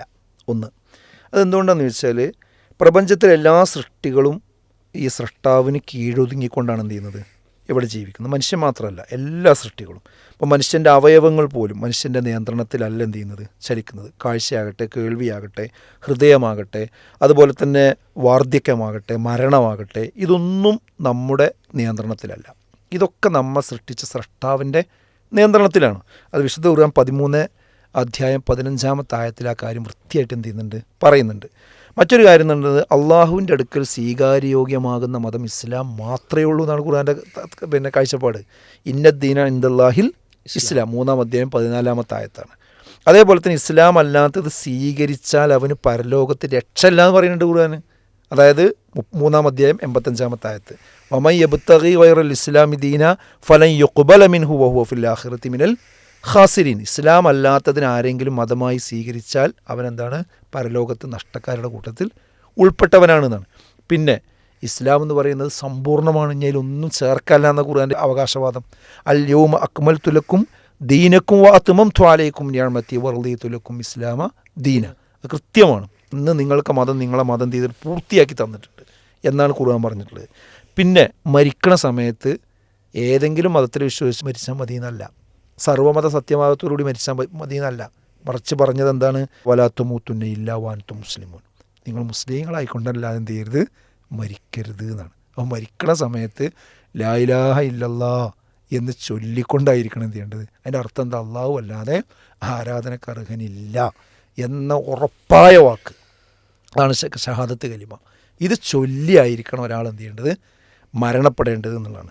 പിന്നെ മാത്രമല്ല, ഒരിക്കലും എല്ലാ മതവിശ്വാസങ്ങളെയും ഒരിക്കലും എന്ത് ചെയ്യാൻ കഴിയില്ല, ഒന്നിപ്പിക്കാൻ നമുക്ക് കഴിയില്ല. അതും കൂടി നമ്മൾ ഇതിനോടൊപ്പം ചേർത്ത് മനസ്സിലാക്കേണ്ട. അപ്പോൾ ഇസ്ലാമിലെ ഏകദൈവ വിശ്വാസവും ക്രൈസ്തവതയിലെ ത്രിയേകത്വവും മറ്റു മതങ്ങളിലെ ബഹുദൈവത്വവും ദൈവം തന്നെ ഇല്ല എന്ന് പറയുന്ന വാദിക്കുന്ന നിരീശ്വരവാദം എങ്ങനെ ഒന്നിക്കോ? അതേപോലെ തന്നെ ഇസ്ലാമിലെ മരണാനന്തര ജീവിതം, മറ്റു മതങ്ങളിലെ പുനർജന്മ വിശ്വാസം, നിരീശ്വരവാദക്കാരുടെ പുനരുദ്ധാന നിഷേധം, ഇതൊക്കെ ഒന്നിരിക്കുമോ? ഒരിക്കലും ഒന്നിച്ചു കൊണ്ടാകാൻ കഴിയും? പിന്നെ ഓരോ കുഞ്ഞും പാപിയായിക്കൊണ്ടാണ് പിറന്നു വീഴുന്നത് എന്ന ക്രൈസ്തവ സങ്കല്പം, ശുദ്ധപ്രകൃതിയോടെയാണ് പിന്നെ സർവ്വ മനുഷ്യരും ജനിക്കുന്നത് എന്ന ഇസ്ലാമിക വിശ്വാസം, ഇത് രണ്ടും എങ്ങനെ ഒന്നിച്ചു കൊണ്ടുപോകാൻ പറ്റുക? പറ്റില്ല. ഇങ്ങനെ തുടങ്ങിയെന്ന് പറഞ്ഞു കഴിഞ്ഞാൽ ഒന്നും ഒന്നിക്കാൻ കഴിയില്ല. അതൊക്കെ വ്യത്യാസമുണ്ട്. വെറുതെ ഒരു എന്താ പറയുക, നമ്മളതൊക്കെ ശരി തന്നെയാണ് എന്ന് വെറുതെ കാപട്യം പറയാണ്, കളവ് പറയാണ്. ഈ വലിയ വലിയ ആളുകൾ എന്ന് പറയുന്ന ആളുകൾ പച്ചക്കളവ് പറയാണ്. എന്തിനാണ് ആ കാപട്യം കാണിക്കുന്നത്? ഈ ഉള്ള ശരി പറയാം, അവരുടെ ശരി അവർ പറഞ്ഞോട്ടെ, അത് അംഗീകരിക്കേണ്ട പോലെ അംഗീകരിക്കും. പക്ഷേ അവനവൻ്റെ ശരി അവനവൻ്റെ ശരിയായി തന്നെ എന്ത് ചെയ്യണം, പറഞ്ഞുകൊണ്ട് മുന്നോട്ട് പോകണം. ഓക്കെ. അപ്പോൾ സ്വാഭാവികമായിട്ടും നമ്മൾ വിശ്വാസം ഇസ്ലാം മാത്രമാണ് ശരിയെന്ന്, അത് അതിൻ്റെ കാരണം എന്താണെന്നൊക്കെ നമ്മൾ വിശദമായിട്ട് സംസാരിച്ചു. പക്ഷേ ഇന്ത്യയിൽ സംബന്ധിച്ചിടത്തോളം വ്യത്യസ്ത മതങ്ങൾ ജീവിക്കുന്ന ഒരു രാജ്യമാണ്. നേരത്തെ നമ്മൾ സൂചിപ്പിച്ച പോലെ ഇതൊരു ഇസ്ലാമിക രാജ്യമല്ലല്ലോ. അപ്പോൾ സ്വാഭാവികമായിട്ടും വ്യത്യസ്ത മതങ്ങൾ സ്വീകരിച്ച് ജീവിക്കുന്ന രാജ്യം, ഒരു പൂന്തോട്ടത്തിലെ പൂക്കളെ പോലെ എന്നൊക്കെ പറയുന്ന രൂപത്തിൽ ഉള്ള വ്യത്യസ്തങ്ങളായിട്ടുള്ള മതങ്ങളുടെ രാജ്യം. ആ രാജ്യത്ത് ഇസ്ലാം അനുസരിച്ച് ജീവിക്കുന്ന ഒരു വ്യക്തി, ആ വ്യക്തി മറ്റു മതസ്ഥരോട് എങ്ങനെയാണ് പെരുമാറേണ്ടത്? അതൊരു ചോദ്യമാണല്ലോ. അവനോടുള്ള നിലപാട് എന്തായിരിക്കണം? അല്ല, അതിലൊന്നും കൺഫ്യൂഷൻ്റെ ഒരു കാര്യമില്ല. കാരണം വളരെ നല്ല രീതിയിലായിരിക്കണം അവരോടൊക്കെ പെരുമാറേണ്ടത്. അതങ്ങനെ തന്നെയാണ് മുസ്ലിങ്ങൾ പെരുമാറി വന്നിട്ടുള്ളത്. ഇസ്ലാമിൻ്റെ ചരിത്രവും മുസ്ലിങ്ങളുടെ ചരിത്രവും ഒക്കെ എടുത്ത് പരിശോധിച്ച് നോക്കിയാൽ അറിയാൻ പറ്റും. ഇപ്പോൾ ഇസ്ലാമിൻ്റെ ചരിത്രത്തിലേക്ക് എടുത്ത് നോക്കിക്കഴിഞ്ഞാൽ മറ്റു മതവിശ്വാസികളുമായിട്ടുള്ള കാഴ്ചപ്പാട് അറിയുന്നത്, ഇങ്ങോട്ട് ആക്രമിക്കാത്ത, ഇങ്ങോട്ട് പിന്നെ കൊല ചെയ്യാത്ത, ഇങ്ങോട്ട് നമ്മുടെ വീട്ടിൽ നിന്ന് പുറത്താക്കാത്ത, ഇങ്ങോട്ട് നല്ല രീതിയിൽ പെരുമാറുന്ന ആളുകളോട് അതേപോലെ അതേ നല്ല രീതിയിൽ അങ്ങോട്ടും എന്ത് ചെയ്യണം, പെരുമാറണം. കടമയാണ്. അത് കടമയാണ്. അതൊരു മുസ്ലിമിൻ്റെ കടമയായിട്ടാണ് ഇസ്ലാം എന്ത് ചെയ്യുന്നത്, പഠിപ്പിക്കുന്നത്. പിന്നെ ഉദാഹരണങ്ങളെ പറഞ്ഞത്, ഇപ്പോൾ നബി സല്ലല്ലാഹു അലൈഹി വസല്ലമ മരിക്കുന്ന സമയത്ത്, വഫാത്താകുന്ന സമയത്ത് തൻ്റെ പടയങ്കി പണയത്തിലാണ്. ആ പണയം വെച്ച് ഒരു മുസ്ലിമിൻ്റെ അടുത്തല്ല, ഒരു ജൂതൻ്റെ അടുക്കലാണ്. ജൂതൻ്റെ വിശ്വാസം നബി സ്വീകരിക്കാത്തതാണ്. അതിൻ്റെ അർത്ഥം എന്താ? നബിക്കൊക്കെ എന്തെങ്കിലും സാമ്പത്തിക പ്രശ്നം ഉണ്ടെങ്കിൽ തൻ്റെ അനുചരന്മാരോട് പറഞ്ഞാൽ അത് കടായിട്ടല്ല എങ്ങനെ വേണമെങ്കിലും കൊടുക്കും. പക്ഷെ പ്രവാചകനത് അവരോട് ചോദിച്ചാൽ എന്താവില്ല, അത് അവർ വെറുതെ തരും. അപ്പോൾ അത് വാങ്ങാനാവില്ല എന്നുള്ളത് കൊണ്ടാണ് എന്ത് ചെയ്യണത്, ഒരു ജൂതൻ്റെ അടുക്കൽ പോയിട്ട് നിശ്ചിതമായി പിന്നെ പടയെങ്കി പണയം വെച്ചുകൊണ്ട് കടം വാങ്ങുന്നത്. അപ്പോൾ അത്ര സാമ്പത്തിക രംഗത്ത് അവർ എന്ത് ചെയ്തിട്ടുണ്ട്, ബന്ധപ്പെട്ട് ജീവിച്ചിട്ടുണ്ട്. അതേപോലെ തന്നെ ഹിജറ പോവുകയാണ് പ്രവാചകൻ. ഹിജറ പോകുന്ന സമയത്ത് വഴി അറിയില്ല. ആ വഴി കാണിക്കാൻ വേണ്ടി കൂടെ കൂട്ടുന്നത് ഒരു പിന്നെ അത്യാവശ്യ സഹായത്തിനോട് മുസ്ലിമിനല്ല, ഒരു മുസ്ലിം അല്ലാത്ത വ്യക്തിയുടെ മാർഗ്ഗനിർദ്ദേശം അനുസരിച്ചുകൊണ്ടാണ് പ്രവാചകൻ എന്ത് ചെയ്യുന്നത്, ഹിജറ പോകുന്നത്. അയാളെ വിശ്വസിക്കണം ആ കാര്യത്തിൽ ചെയ്തത്. ഇതൊക്കെ നമുക്ക് കാണാൻ പറ്റും. അതേപോലെ തന്നെ ഒരിക്കൽ പ്രവാചകൻ ഇരിക്കുമ്പോൾ ഒരു മൃതദേഹം അതിൽ കൊണ്ടുപോയി. അപ്പോൾ പ്രവാചകൻ എഴുന്നേറ്റുന്നു. അപ്പോൾ മറ്റുള്ളവർ പറഞ്ഞു അതൊരു ജൂതൻ്റെ മൃതദേഹമാണ് പ്രവാചകരെ എന്ന് പറഞ്ഞു. അപ്പോൾ നബി പറഞ്ഞത് ജൂതനും മനുഷ്യനല്ലേ എന്നാണ്. ആ മൃതദേഹത്തെ എന്ത് ചെയ്യണം, ബഹുമാനിക്കണം എന്നാണ് പറഞ്ഞത്. അതേപോലെ തന്നെ ഒരിക്കൽ ഒരു ജൂത സ്ത്രീ പ്രവാചകൻ്റെ ഭക്ഷണത്തിൽ വിഷം കലർത്തി കൊടുത്തു. ആലോചിച്ച് നോക്കണം. പക്ഷേ അത് പ്രവാചകനെ കഷ്ടി രക്ഷപ്പെട്ടു. കാരണം വേറെ ഒരു സഹാബിക്ക് അത് പ്രശ്നമായി. പ്രവാചകൻ എന്ത് ചെയ്തു, അതിന് രക്ഷപ്പെട്ടു. മരിക്കണ സമയത്ത് പോലും ഇതിൻ്റെ വേദന ഉണ്ടായിരുന്നു എന്നാണ് പറയുന്നത്. എന്നിട്ട് പ്രവാചകൻ പറഞ്ഞു, ഇനി ഒരിക്കലും നിങ്ങൾ ജൂതന്മാരെ വീട്ടിൽ നിന്ന് ഭക്ഷണം കഴിക്കരുത്. അത് ആ സ്ത്രീയുടെ ഒരു പ്രശ്നമായിട്ട് മാത്രം കണ്ടു. പക്ഷേ ആ വിഭാഗത്തിൻ്റെ വീട്ടിൽ നിന്ന് ഭക്ഷണം കഴിക്കരുത് എന്ന് എന്ത് ചെയ്തിട്ടില്ല, പറഞ്ഞിട്ടില്ല. പ്രവാചകൻ കഴിച്ചിട്ടുണ്ട്. ഇങ്ങനെ ബുദ്ധിമുട്ടിച്ചിട്ട് പോലും എന്ത് ചെയ്തിട്ടില്ല, അത് നിരോധിച്ചിട്ടില്ല. അതേപോലെ തന്നെ സാമ്പത്തിക തകർച്ചയിൽ പിന്നെ സഹായങ്ങൾ ചെയ്തു. ഇപ്പോൾ അബൂബക്കർ റളിയല്ലാഹു ഖാലിദ് ബിൻ വലീദ് റളിയല്ലാഹുവിന് ഇറാഖിലേക്ക് ഒരു കത്തയക്കുന്നുണ്ട്. ആ കത്തിലെന്താ വെച്ചാൽ അവിടെ നസ്രാണികളാണ് അവിടെ കൂടുതൽ. ജോലി ചെയ്യാൻ സാധിക്കാതെ ഫക്കീറായവന് ജിസിയ ഒഴിവാക്കണം എന്നതായിരുന്നു ആ കത്തിലുണ്ടായിരുന്നത്. ഒരിക്കലും എന്ത് ചെയ്ത് ജിസിയ വാങ്ങാൻ പാടില്ല, അവർക്ക് ബൈത്തുൽ മാലിൽ നിന്ന് എന്ത് ചെയ്യണം, നിങ്ങൾ സഹായം കൊടുക്കണം. നികുതി, അതായത് ഇത് അമുസ്ലിങ്ങൾ പ്രത്യേകമായി കൊടുക്കേണ്ട ഒരു നികുതിയായിരുന്നത്. ആ നികുതി എന്ത് ചെയ്യണം, ഒഴിവാക്കി കൊടുക്കണമെന്നാണ്. അതുപോലെ തന്നെ അയൽവാസിക്ക് ഭക്ഷണം കൊടുക്കണമെന്ന് പറഞ്ഞു. അത് അയൽവാസി മുസ്ലിമാണോ അവൻ്റെ മതമൊന്നും നോക്കാൻ അവിടെ പറഞ്ഞിട്ടില്ല. ഏത് അയൽവാസിയാണെങ്കിലും അവന് പട്ടിണി കിടക്കാൻ പാടില്ല എന്നാണ് ഇസ്ലാമിൻ്റെ കാഴ്ചപ്പാട്. അതുപോലെ അയൽപ്പക്ക ബന്ധം. ഇപ്പോൾ അബൂബക്കർ റളിയല്ലാഹു അൻഹു ഹിജറ പോകുന്ന സമയത്ത് അവിടുന്ന് അയൽവാസിയായ ഇബ്നു ദഗ്ന വന്നിട്ട് പറയണം, നിങ്ങൾ ഇവിടുന്ന് പോകാൻ പാടില്ല, നിങ്ങളെപ്പോലുള്ള ആൾക്കാർ ഇവിടെ ഉണ്ടാകണം. എൻ്റെ അർത്ഥം എന്താ, അവരെ വിശ്വാസം സ്വീകരിച്ചതുകൊണ്ടല്ല, അവർ സൗഹൃദ ബന്ധം ഉണ്ടായിരുന്നു, അയൽപ്പക്ക ബന്ധം ഉണ്ടായിരുന്നു. ആ ബന്ധത്തിൽ നിന്ന് അവരവിടെ ജീവിക്കേണ്ടവരാണ്, ഏറ്റവും നല്ല അയൽവാസിയാണ് എന്ന് മറ്റൊരു മതവിശ്വാസിയാണ് എന്ത് ചെയ്യുന്നത്, സർട്ടിഫിക്കറ്റ് കൊടുക്കുന്നത്. അതേപോലെ തന്നെ ഒരു രാജ്യമായിട്ട് മദീന വരുമ്പോൾ മദീനയിൽ ജൂതന്മാരുമായിട്ട് റസൂൽ എന്ത് ചെയ്തിട്ടുണ്ട്, കരാറുണ്ടാക്കിയിട്ടുണ്ട്. നിങ്ങളെ മതം ഞാൻ വിശ്വസിച്ചോളാം, എൻ്റെ മതങ്ങളും വിശ്വസിച്ചോളും എന്ന് പറഞ്ഞാണ്ട് അല്ല കരാറുണ്ടാക്കിയത്. നിങ്ങൾ നിങ്ങളെ മതവും എനിക്ക് എൻ്റെ മതവും. പക്ഷെ പുറത്തുനിന്ന് ആരെങ്കിലും മദീനനെ ആക്രമിക്കുകയാണെങ്കിൽ നമ്മൾ രണ്ടു കൂട്ടരും ഒരുമിച്ച് എന്ത് ചെയ്യും, അവർ നേരിടും. കരാറുണ്ടാക്കിയിട്ടുണ്ട്. അപ്പോൾ ഇതിൽ നിന്നൊക്കെ മനസ്സിലാക്കേണ്ടത് എന്താ, നല്ല സഹവർത്തിത്വത്തോടു കൂടി മുന്നോട്ട് പോകുന്ന അയൽവാസികളാകട്ടെ, സഹപ്രവർത്തകരാകട്ടെ, നാട്ടുകാരാകട്ടെ, അതുപോലെ മറ്റു അവരെ അതേപോലെ തന്നെ അങ്ങോട്ടും എന്ത് ചെയ്യണം, പെരുമാറണം. അങ്ങനെയാണ് ജീവിക്കേണ്ടത്. അത് നമ്മൾ ഇന്ത്യ രാജ്യത്ത് അങ്ങനെയാണ് ഇപ്പോൾ മുസ്ലിങ്ങൾ ജീവിക്കുന്നത്. അങ്ങനെ തന്നെ പോയാൽ മതി. അതിന് പകരം എല്ലാവരും മതവും ബലി കഴിച്ചുകൊണ്ട് പോകേണ്ട യാതൊരു ആവശ്യമില്ല. ഇത് പറയുമ്പോഴാണ് സ്വാഭാവികമായിട്ടും കേരളത്തിൻ്റെ പശ്ചാത്തലത്തിലേക്ക് വരുമ്പോൾ മാലിക് ദിനാറും കൂട്ടരും കേരളത്തിലേക്ക് വന്നൊരു ചരിത്രം ഇത് കാണാൻ കഴിയും. ഭക്ഷണം കഴിക്കാൻ വേണ്ടി ഇരിക്കുമ്പോൾ തൊട്ടടുത്ത അയൽപ്പക്കത്തൊക്കെ കൊണ്ടുപോയി ഭക്ഷണം ഉണ്ടോ എന്ന് ചോദിക്കുന്നതൊക്കെ നമുക്ക് ആ കാലഘട്ടത്തിൽ എഴുതപ്പെട്ട ചരിത്ര ഗ്രന്ഥങ്ങളിലൊക്കെ എന്ത് ചെയ്യാൻ പറ്റും, കാണാൻ പറ്റും. അപ്പോൾ അതൊക്കെ ഒരു എങ്ങനെയാണ് നിലപാട് എന്ന് കൃത്യമായിട്ട് എന്ത് ചെയ്യണം, അത് മനസ്സിലാക്കണം എന്നുള്ളത് തന്നെയാണ്. മനുഷ്യന്മാർ പരസ്പരം ബന്ധപ്പെടുന്ന മേഖലകളിൽ അത് വ്യക്തമായിട്ട് ചോർന്നൊലിക്കുന്ന അയൽവാസി അവൻ്റെ മതം നോക്കിയിട്ടല്ല അവൻ എന്ത് ചെയ്യേണ്ടത്, സഹായിക്കേണ്ടത്. അവൻ്റെ കടമയാണ്. അവന് ആ രോഗമായെങ്കിൽ അവനെ ശുശ്രൂഷിക്കേണ്ടതും അവന് ഡോക്ടറെ അടുത്ത് കൊണ്ടുപോകേണ്ടതും ആശുപത്രിയിൽ അഡ്മിറ്റാക്കി കൊടുക്കേണ്ടതും ഒക്കെ തൊട്ടടുത്തുള്ള അയൽവാസിയുടെ കടമയാണെന്ന് പഠിപ്പിക്കപ്പെടുന്നത്. നമ്മൾ നേരെ നമ്മുടെ SOPയിലേക്ക് തിരിച്ചു വരികയാണ്.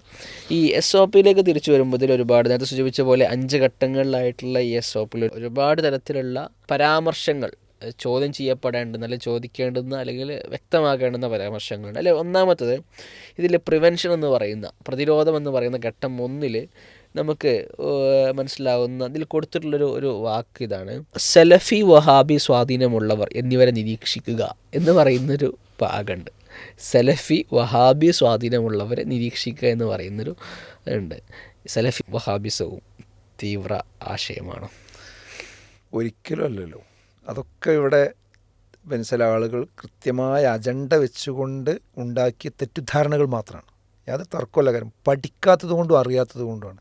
ചില മുൻധാരണകൾ വെച്ചുകൊണ്ട് ചില ആളുകൾ എന്ത് ചെയ്യുന്നു, അങ്ങനെ നരേറ്റീവ് സൃഷ്ടിക്കാൻ ശ്രമിക്കുന്നു. ആ നരേറ്റീവിൽ ഈ ഉദ്യോഗസ്ഥന്മാർ എന്ത് ചെയ്തു, അകപ്പെടുകയും ചെയ്തു. അല്ലെങ്കിൽ അവരാതിനക്ക് അത് അറിഞ്ഞുകൊണ്ട് അവർ ഉൾപ്പെടുത്തുകയും ചെയ്തു. ഇതേ മനസ്സിലാക്കേണ്ടുള്ളൂ.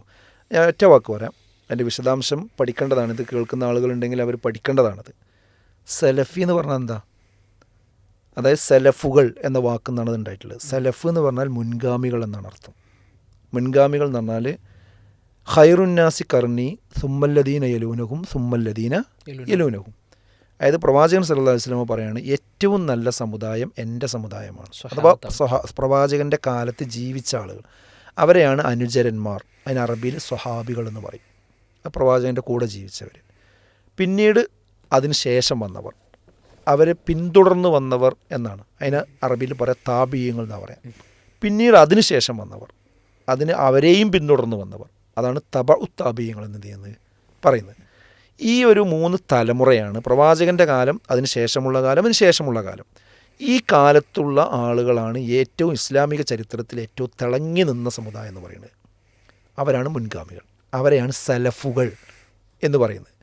അപ്പോൾ നമ്മൾ വഴി തെറ്റാതിരിക്കാനുള്ള മാർഗം എന്താ? കാലം മുന്നോട്ട് പോകുമ്പോൾ പ്രവാചകൻ പറഞ്ഞാണ് എന്ത്, ഈ ഖുർആനിനും ഹദീസിനൊക്കെ ആളുകൾ തെറ്റായ നരേറ്റീവുകൾ കൊടുക്കും, തെറ്റായ അർത്ഥങ്ങളും വിശദീകരണങ്ങളും കൊടുക്കും. അങ്ങനെ ആളുകൾ തെറ്റായ വഴികളിലൂടെ സഞ്ചരിക്കും. അങ്ങനെ 72 വിഭാഗമായിട്ട് എൻ്റെ സമുദായം എന്ത് ചെയ്യും, മാറുന്നതാണ്. അതിലൊരു വിഭാഗം മാത്രമേ സത്യത്തിലുണ്ടാവുള്ളൂ. അവരെ ലക്ഷണം പറഞ്ഞാണ് എന്ത്, ഞാനും എൻ്റെ സഹാബത്തും മാ അന അലൈഹി വസുഹാബി, ഞാനും എൻ്റെ സ്വഹാബത്തും ഏതൊരു മാർഗത്തിൽ നിലകൊണ്ടുപോകും അതിലാരാണോ നിൽക്കുന്നത് അവരാണെന്ത്, സത്യത്തിൻ്റെ കക്ഷിയും. അപ്പോൾ നമ്മളൊരു കാര്യം ചെയ്യാം. ഇപ്പോൾ ഇസ്ലാമിൻ്റെ പേരിലാണല്ലോ തീവ്രവാദം ഭീകരവാദം പറയുന്നത്. അതാരെങ്കിലും ഖുർആനി ഹദീസിനെയും ദുർവ്യാഖ്യാനിച്ചുകൊണ്ട് അങ്ങനെ പറയുന്നുണ്ടെങ്കിൽ അത് തെറ്റാണെന്ന് എങ്ങനെയാണ് പറയാമെന്നറിയോ? പ്രവാചകൻ്റെ കാലത്തേക്ക് മടങ്ങിയാൽ മതി. കാരണം പ്രവാചകൻ്റെ കാലഘട്ടത്തിൽ ഈ ഭീകരവാദമല്ല തീവ്രവാദമല്ല.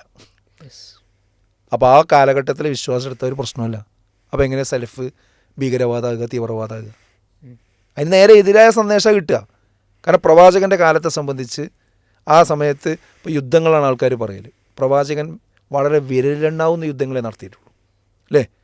അതിൽ കൊല്ലപ്പെട്ട ആളുകൾ വളരെ കുറച്ചാണ്, ലക്ഷക്കണക്കിന് ആളുകളാണ്. അതും ചെറുത്തുനിൽപ്പിന് വേണ്ടിയിട്ട് ലക്ഷക്കണക്കിന് ആളുകളാണ് ഇവിടെ മറ്റ് യുദ്ധങ്ങളിലൊക്കെ മരണപ്പെട്ടിട്ടുള്ളത്, കൊല്ലപ്പെട്ടിട്ടുള്ളത്.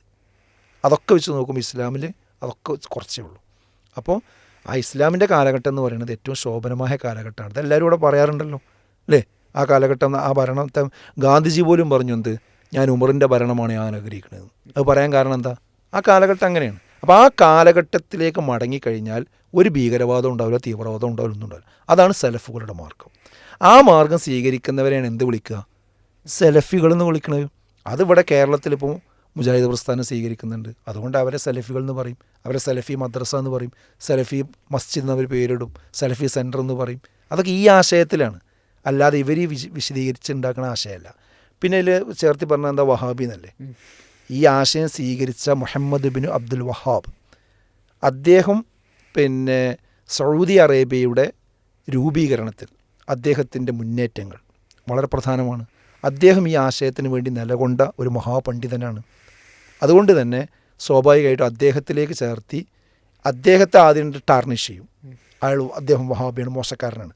ഒരാൾ ആടിനെ പേപ്പട്ടിയാക്കുക എന്നിട്ട് പിന്നെ തല്ലിക്കൊല്ലുക എന്ന് പറഞ്ഞ രൂപമുണ്ടല്ലോ, അതേപോലെ ചെയ്തു എന്ന് മാത്രമേ ഉള്ളൂ. അങ്ങനെ ഒരു ചില ആളുകൾ ഇവിടെ പ്രത്യേക നെറേറ്റീവ് ഉണ്ടാക്കി കൊണ്ടുവന്നതാണെന്ത്, ഇത് മോശമാണെന്നുള്ള രീതിയിൽ. ഒരിക്കലും അതല്ല, അത് ഇസ്ലാമിൻ്റെ ഒറിജിനായ രൂപമാണ്. ഒരാൾക്കും അതിലൊരു തീവ്രവാദവും ഭീകരവാദവും ഒന്നും എന്ത് ചെയ്യാൻ പറ്റില്ല, കാണിക്കാൻ കഴിയില്ല. കാരണം ഇസ്ലാമിൽ അതില്ല. ഇസ്ലാമിൻ്റെ ശരിയായ രൂപമാണെന്ത്, സലഫിയ മാർഗം എന്ന് പറയുന്നത്. അപ്പോൾ സലഫിസം എന്ന് പറഞ്ഞാൽ സ്വാഭാവികമായിട്ടും മുൻഗാമികളിലേക്ക് മടങ്ങുക. ആ മടങ്ങൽ എന്ന് പറഞ്ഞാൽ പ്രവാചകനിലേക്ക് മടങ്ങുക എന്നുള്ളതാണ്. പ്രവാചകൻ എങ്ങനെയാണോ സ്വഹാബത്തിനെ പഠിപ്പിച്ചത് ആ പഠിപ്പിച്ചതിലേക്ക് മടങ്ങുക. ആ കാലഘട്ടത്തിൽ തീവ്രവാദമില്ല. ആ കാലഘട്ടത്തിൽ ഒരാൾ ആക്രമിക്കലോ നിരുപാധികമായി കൊണ്ട് കൊല ചെയ്യലോ, അല്ലെ, അന്നമ ഖത്തലന്നാസ് ജമിയ, ലോകത്തുള്ള എല്ലാ മനുഷ്യരെയും കൊന്നവനെ പോലെയാണ് അന്യായമായ മനുഷ്യനെ കൊന്നലെന്നുള്ളതാണ്. അപ്പം അങ്ങനെ പഠിപ്പിക്കപ്പെട്ട ആശയത്തിലേക്ക് തിരിച്ചു മടങ്ങൽ എന്നുള്ളതാണ് സലഫ്. അതൊരിക്കലും തീവ്രവാദമല്ല എന്ന്. നമ്മൾ വീണ്ടും SOPയിലേക്ക് തിരിച്ചു പോവുകയാണ്. രണ്ടാമത്തെ ഒരു ഘട്ടമാണ് ഡിറ്റൻഷൻ എന്ന് വെച്ചാൽ കണ്ടെത്തൽ. ആ അപകടകരമായിട്ടുള്ള അത്തരം ആളുകളെ, അപകട സാധ്യതയുള്ള വ്യക്തികളെ തിരിച്ചറിയുക എന്നുള്ളതാണ് പറയുന്നത്. ഇതിൽ പെരുമാറ്റം കൊണ്ട് തിരിച്ചറിയാൻ വേണ്ടി പറ്റും എന്ന് പറയുന്നൊരു ഭാഗമുണ്ട്. ആ ഭാഗത്തിൽ ഞാൻ ഓരോന്നോരോന്നും വ്യക്തമായിട്ട് ചോദിക്കുകയാണ്. ഒന്ന്, പെട്ടെന്ന് താടി വളർത്തൽ.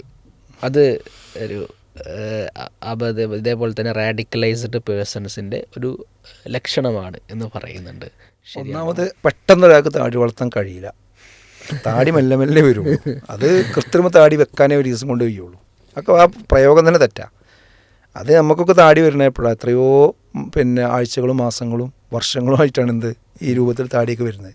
അപ്പോൾ അത് യഥാർത്ഥത്തിൽ ഇസ്ലാം ഇതൊക്കെ ആളുകൾ എന്താ വെച്ചാൽ ഈ താടി ഒരു തീവ്രവാദത്തിൻ്റെ അടയാളമാണെന്നുള്ള രീതിയിൽ വരാനുള്ളൊരു കാരണം, ചില തീവ്രവാദ പ്രവർത്തനങ്ങളിൽ ഏർപ്പെടുന്ന ISIS പോലുള്ള ടീമൊക്കെ ഉണ്ട്. അവർ ഇസ്ലാമല്ല, മുസ്ലിങ്ങളും അല്ല. അവരെ സയനിസ്റ്റുകൾ വാടകയ്ക്കെടുത്ത് ഇസ്ലാമിനെ തല്ലാൻ വേണ്ടി ഉപയോഗിക്കുന്ന ഉപകരണങ്ങൾ മാത്രമാണ്. അത് ഇവിടുത്തെ മഹാപണ്ഡിതന്മാരെന്ത് ചെയ്തിട്ടുണ്ട്, ആ കാര്യം തുറന്നു പറഞ്ഞിട്ടുണ്ട്. സലഫി പണ്ഡിതന്മാർ, ഇപ്പോൾ ഈ പറഞ്ഞ സലഫി പണ്ഡിതന്മാർ തന്നെ എന്ത് ചെയ്തിട്ടുണ്ട്, മറഫ സംഗമത്തിൽ വെച്ച് പറഞ്ഞിട്ടുണ്ട് ISIS എന്ന് ഇസ്ലാമല്ല, അതിനെതിരിൽ ഓരോരുത്തരും രംഗത്ത് വരണമെന്ന് പറഞ്ഞിട്ടുണ്ട്. എന്നാൽ അതിൻ്റെ പേരിൽ കാട്ടിക്കൂട്ടുന്ന ചില ആൾക്കാരുടെ മുഖത്ത് എന്തുണ്ടാവും, താടി ഉണ്ടാവും. അപ്പോൾ ആ താടിയുള്ള ആളുകൾ ചെയ്യുന്ന ആ പ്രശ്നങ്ങളൊക്കെ എന്ത് ചെയ്തു, താടി വെച്ച ആളുകളിലേക്കൊക്കെ എന്ത് ചെയ്യും, അത് ചേർത്തി വെക്കും. ഇത് ഈ വിഷയത്തിൽ മാത്രമേ ഉള്ളൂ. ഇവിടെ ഇപ്പോൾ കാഷായ വസ്ത്രം ധരിക്കുന്ന ആളുകൾ എന്തൊക്കെ തോന്നിയാസം കാണിക്കുന്നുണ്ട്. ഒരിക്കലും അത് ആ മതത്തിൻ്റെ ആളുകളിലേക്ക് ചേർത്ത് വെച്ചാൽ വ്യാഖ്യാനിക്കണമെന്ന് നമുക്ക് അഭിപ്രായമല്ല. പക്ഷെ അവിടെ എന്ത് ചെയ്യൂല, അത് ചെയ്യൂല.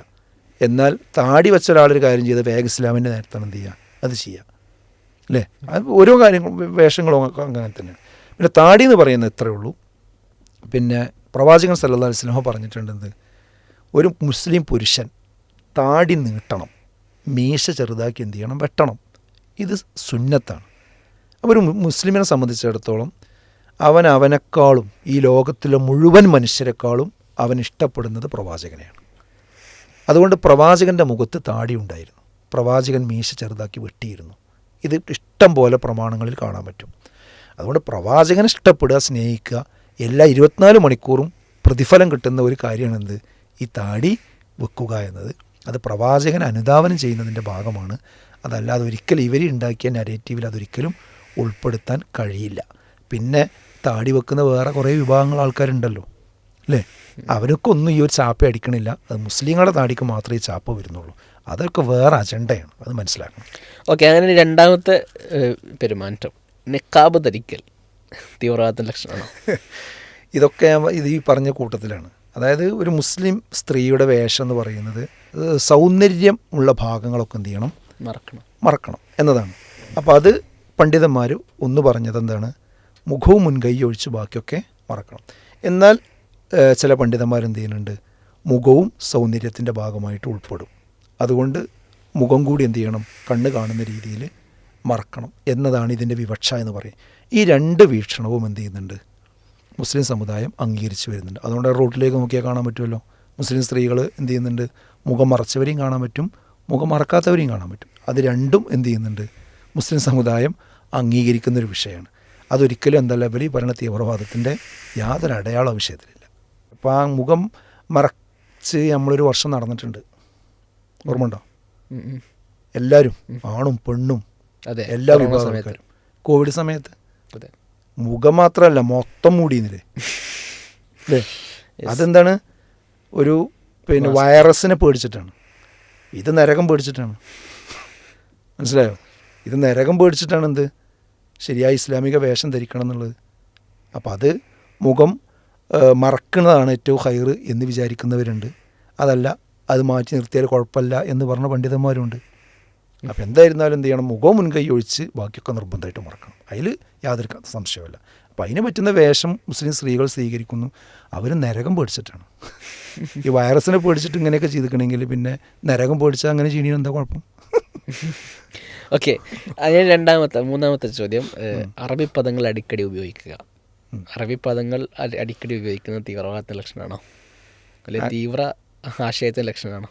ഇതൊക്കെ എഴുതിയവർക്ക് തന്നെ അറിയാലോ. ഇതൊന്നും ഇപ്പോൾ നമ്മൾ മറുപടി പറയേണ്ട യാതൊരു ആവശ്യമില്ല.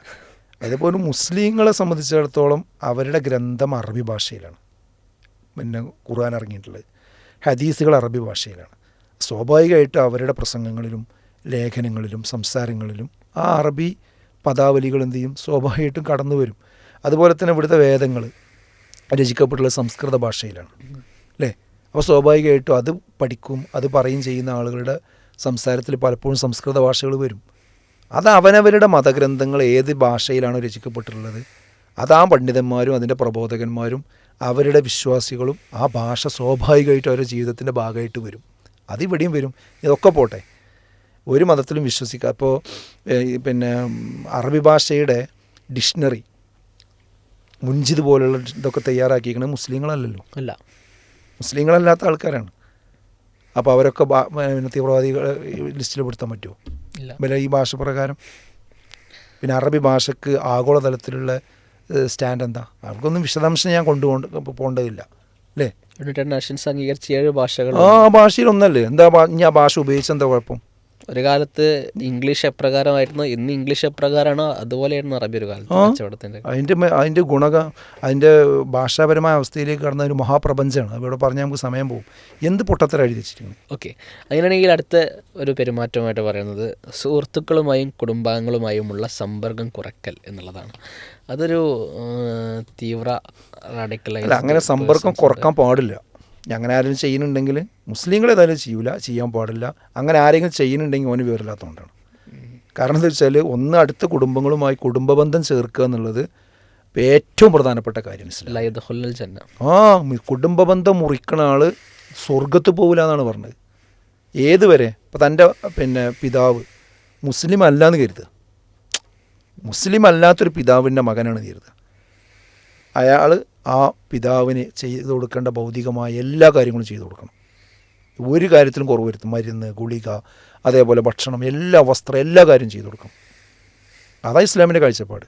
അയൽവാസികളോട് ശരി, അതായത് പ്രവാചകൻ്റെ അയൽവാസികളുമായിട്ടുള്ള ബന്ധം പറഞ്ഞപ്പോൾ വിശദീകരിച്ചപ്പോൾ സഹാബത്ത് ചോദിച്ചു, ഈ പോക്ക് പോവുകയാണെങ്കിൽ ഇപ്പോൾ അവസാനം സ്വത്ത് ഓഹരി വെക്കുമ്പോൾ അയൽവാസിക്ക് കൊടുക്കണമെന്നും കൂടി നബി എന്ത് ചെയ്യും പറയുമോ? ഞങ്ങൾ പേടിച്ചു പോയി. അത്രക്ക് എന്തുണ്ട്, അയൽവാസികളുമായിട്ടുള്ള ബന്ധം സ്ഥാപിക്കണം. പിന്നെ നേരത്തെ കാര്യങ്ങൾ ഞാൻ പറഞ്ഞല്ലോ. അപ്പോൾ ഒരിക്കലും ഒരു മുസ്ലിമിന് എന്ത് ചെയ്യാൻ കഴിയില്ല, ആളുകളുമായിട്ടുള്ള ബന്ധം സമ്പർക്കവും കുറക്കാൻ കഴിയില്ല.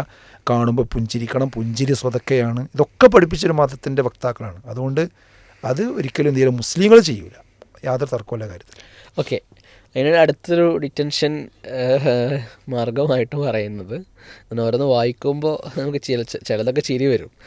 ആഗോളതലത്തിൽ മുസ്ലിം സമൂഹത്തിൽ നിന്ന് നടക്കുന്ന സംഭവങ്ങളിൽ കടുത്ത പ്രതിഷേധം അല്ലെങ്കിൽ അമർഷം പ്രകടിപ്പിക്കുക എന്നുള്ളത് ഒരു റാഡിക്കൽ പേഴ്സൻ്റെ ഒരു സ്വഭാവമാണ്. അതായത് മുസ്ലിങ്ങളെ മാത്രം കൊടുക്കാൻ വേണ്ടി പറയണതാണെങ്കിൽ ആഗോളതലത്തിലുണ്ടാകുന്ന വിഷയങ്ങളിൽ പ്രതികരിക്കുന്ന ഇന്ത്യയിലെ, കേരളത്തിലെ മുസ്ലിങ്ങളല്ലാത്ത എത്ര ആൾക്കാരുണ്ട്? അവരൊക്കെ നബല കണ്ടിട്ട് തീവ്രവാദികളായിട്ട് പറഞ്ഞല്ലോ. അതായത് ആഗോളതലത്തിൽ മുസ്ലിങ്ങൾക്കെതിരായിട്ട് ഏത് വിഭാഗത്തിനെതിരായിട്ട് പ്രശ്നങ്ങൾ വന്നാൽ അതിൽ മെറിറ്റ് നോക്കിയിട്ട് പ്രതികരിക്കുക എന്നുള്ളത് നമ്മുടെ രാജ്യത്തും തന്നെ ഒരു പൗരൻ്റെ അവകാശത്തിൽപ്പെട്ടതാണ്. അതുകൂടെ നമ്മളെ ഏകകണ്ഠമായിട്ട് എന്ത് ചെയ്തിട്ടുണ്ട്, ഇങ്ങനത്തെ പല വിഷയത്തിലും പ്രമേയം പാസ്സാക്കുന്ന അവസ്ഥ ഉണ്ടായിട്ടില്ലേ അല്ലേ? ഒരുപാട് വിഷയങ്ങൾ ഇടപെട്ടിട്ടില്ലേ, സംസാരിച്ചിട്ടില്ലേ? അപ്പോൾ അങ്ങനെ ഒരു വിഷയത്തിൽ സംസാരിച്ചു ഇടപെട്ടു എന്നതൊന്നും ഇതിലേക്ക് കൊണ്ടുവരുന്നത് ഒരിക്കലും ശരിയല്ല. ഓക്കെ, മറ്റൊരു ഡിറ്റൻഷൻ അല്ലെങ്കിൽ കണ്ടെത്താനുള്ളൊരു പെരുമാറ്റ രീതിയായിട്ട് പറയുന്നത് വിദേശയാത്രയ്ക്ക് ശേഷം, ഉദാഹരണത്തിന് അഫ്ഗാനിസ്ഥാൻ, മിഡിൽ ഈസ്റ്റ് അടക്കമുള്ള വിദേശയാത്രയ്ക്ക് ശേഷം പെരുമാറ്റത്തിൽ മാറ്റം കാണിക്കുക. അതൊരു തീവ്രവാദത്തിൻ്റെ ലക്ഷണമായിട്ട് പറയുന്നുണ്ട്. അതായത് ഇതൊക്കെ ഒരു മുൻധാരണയെന്നാണ്. അതായത് ഇത്തരം സ്ഥലങ്ങളിൽ പിന്നെ പോയാൽ തന്നെ പ്രശ്നമാണ്, അത് പോയി വന്നു കഴിഞ്ഞാൽ അതിലേറെ പ്രശ്നമാണ്. അപ്പോൾ ഇത് ഈ മുൻധാരണ വെച്ചുകൊണ്ട് സംസാരിക്കുമ്പോണ്ടാണ് വിഷയങ്ങളാണിത്. ഇപ്പോൾ ഈ മറ്റു രാജ്യങ്ങളിൽ യാത്ര ചെയ്യുക എന്നുള്ളത് ഇപ്പോൾ ഈ കാലഘട്ടത്തിൽ ഒരു നിസ്സാര വിഷയമല്ലേ, ഒരു സാധാരണ സംഭവമായി മാറിയിട്ടില്ലേ? ഇപ്പോൾ ഏറ്റവും വലിയ ചർച്ച കേരളത്തിൽ നടക്കുന്നത് എന്താ? കേരളത്തിലുള്ളവരൊക്കെ മറ്റു രാജ്യങ്ങളിലേക്ക് പോവുകയാണെന്നുള്ളതാണ്. പഠിക്കാൻ പോയിട്ട് പിന്നെ ജോലിക്ക് അവിടെ നിൽക്കുകയാണ്, പിന്നെ ഇങ്ങോട്ട് വരുന്നില്ല. അതാണ് ഇപ്പം നമ്മൾ ഏറ്റവും ചർച്ച ചെയ്തുകൊണ്ടിരിക്കുന്ന ഒരു പ്രശ്നം. അപ്പോൾ സ്വാഭാവികമായിട്ട് അങ്ങനത്തെ ഒരു ഇൻ്റർനാഷണൽ യാത്രകൾ വർദ്ധിച്ചൊരു കാലഘട്ടത്തിൽ ഇങ്ങനെ നോക്കാൻ നിൽക്കുകയാണെങ്കിൽ എല്ലാവരും ഇങ്ങനെ ഉണ്ടാവും. പിന്നെ അവർ തിരിച്ചു വന്ന ശേഷം ഒരു പ്രത്യേക സ്വഭാവം കാണിക്കുക, അങ്ങനെ ആരെങ്കിലും ഉണ്ടെന്നുണ്ടെങ്കിൽ അതൊരു പ്രത്യേക വിഭാഗത്തിലേക്ക് മാത്രം ചൂണ്ടേണ്ട കാര്യമില്ല, അത് മൊത്തത്തിൽ നോക്കാനുണ്ട്. ഓക്കെ, അങ്ങ് ധാരാളം.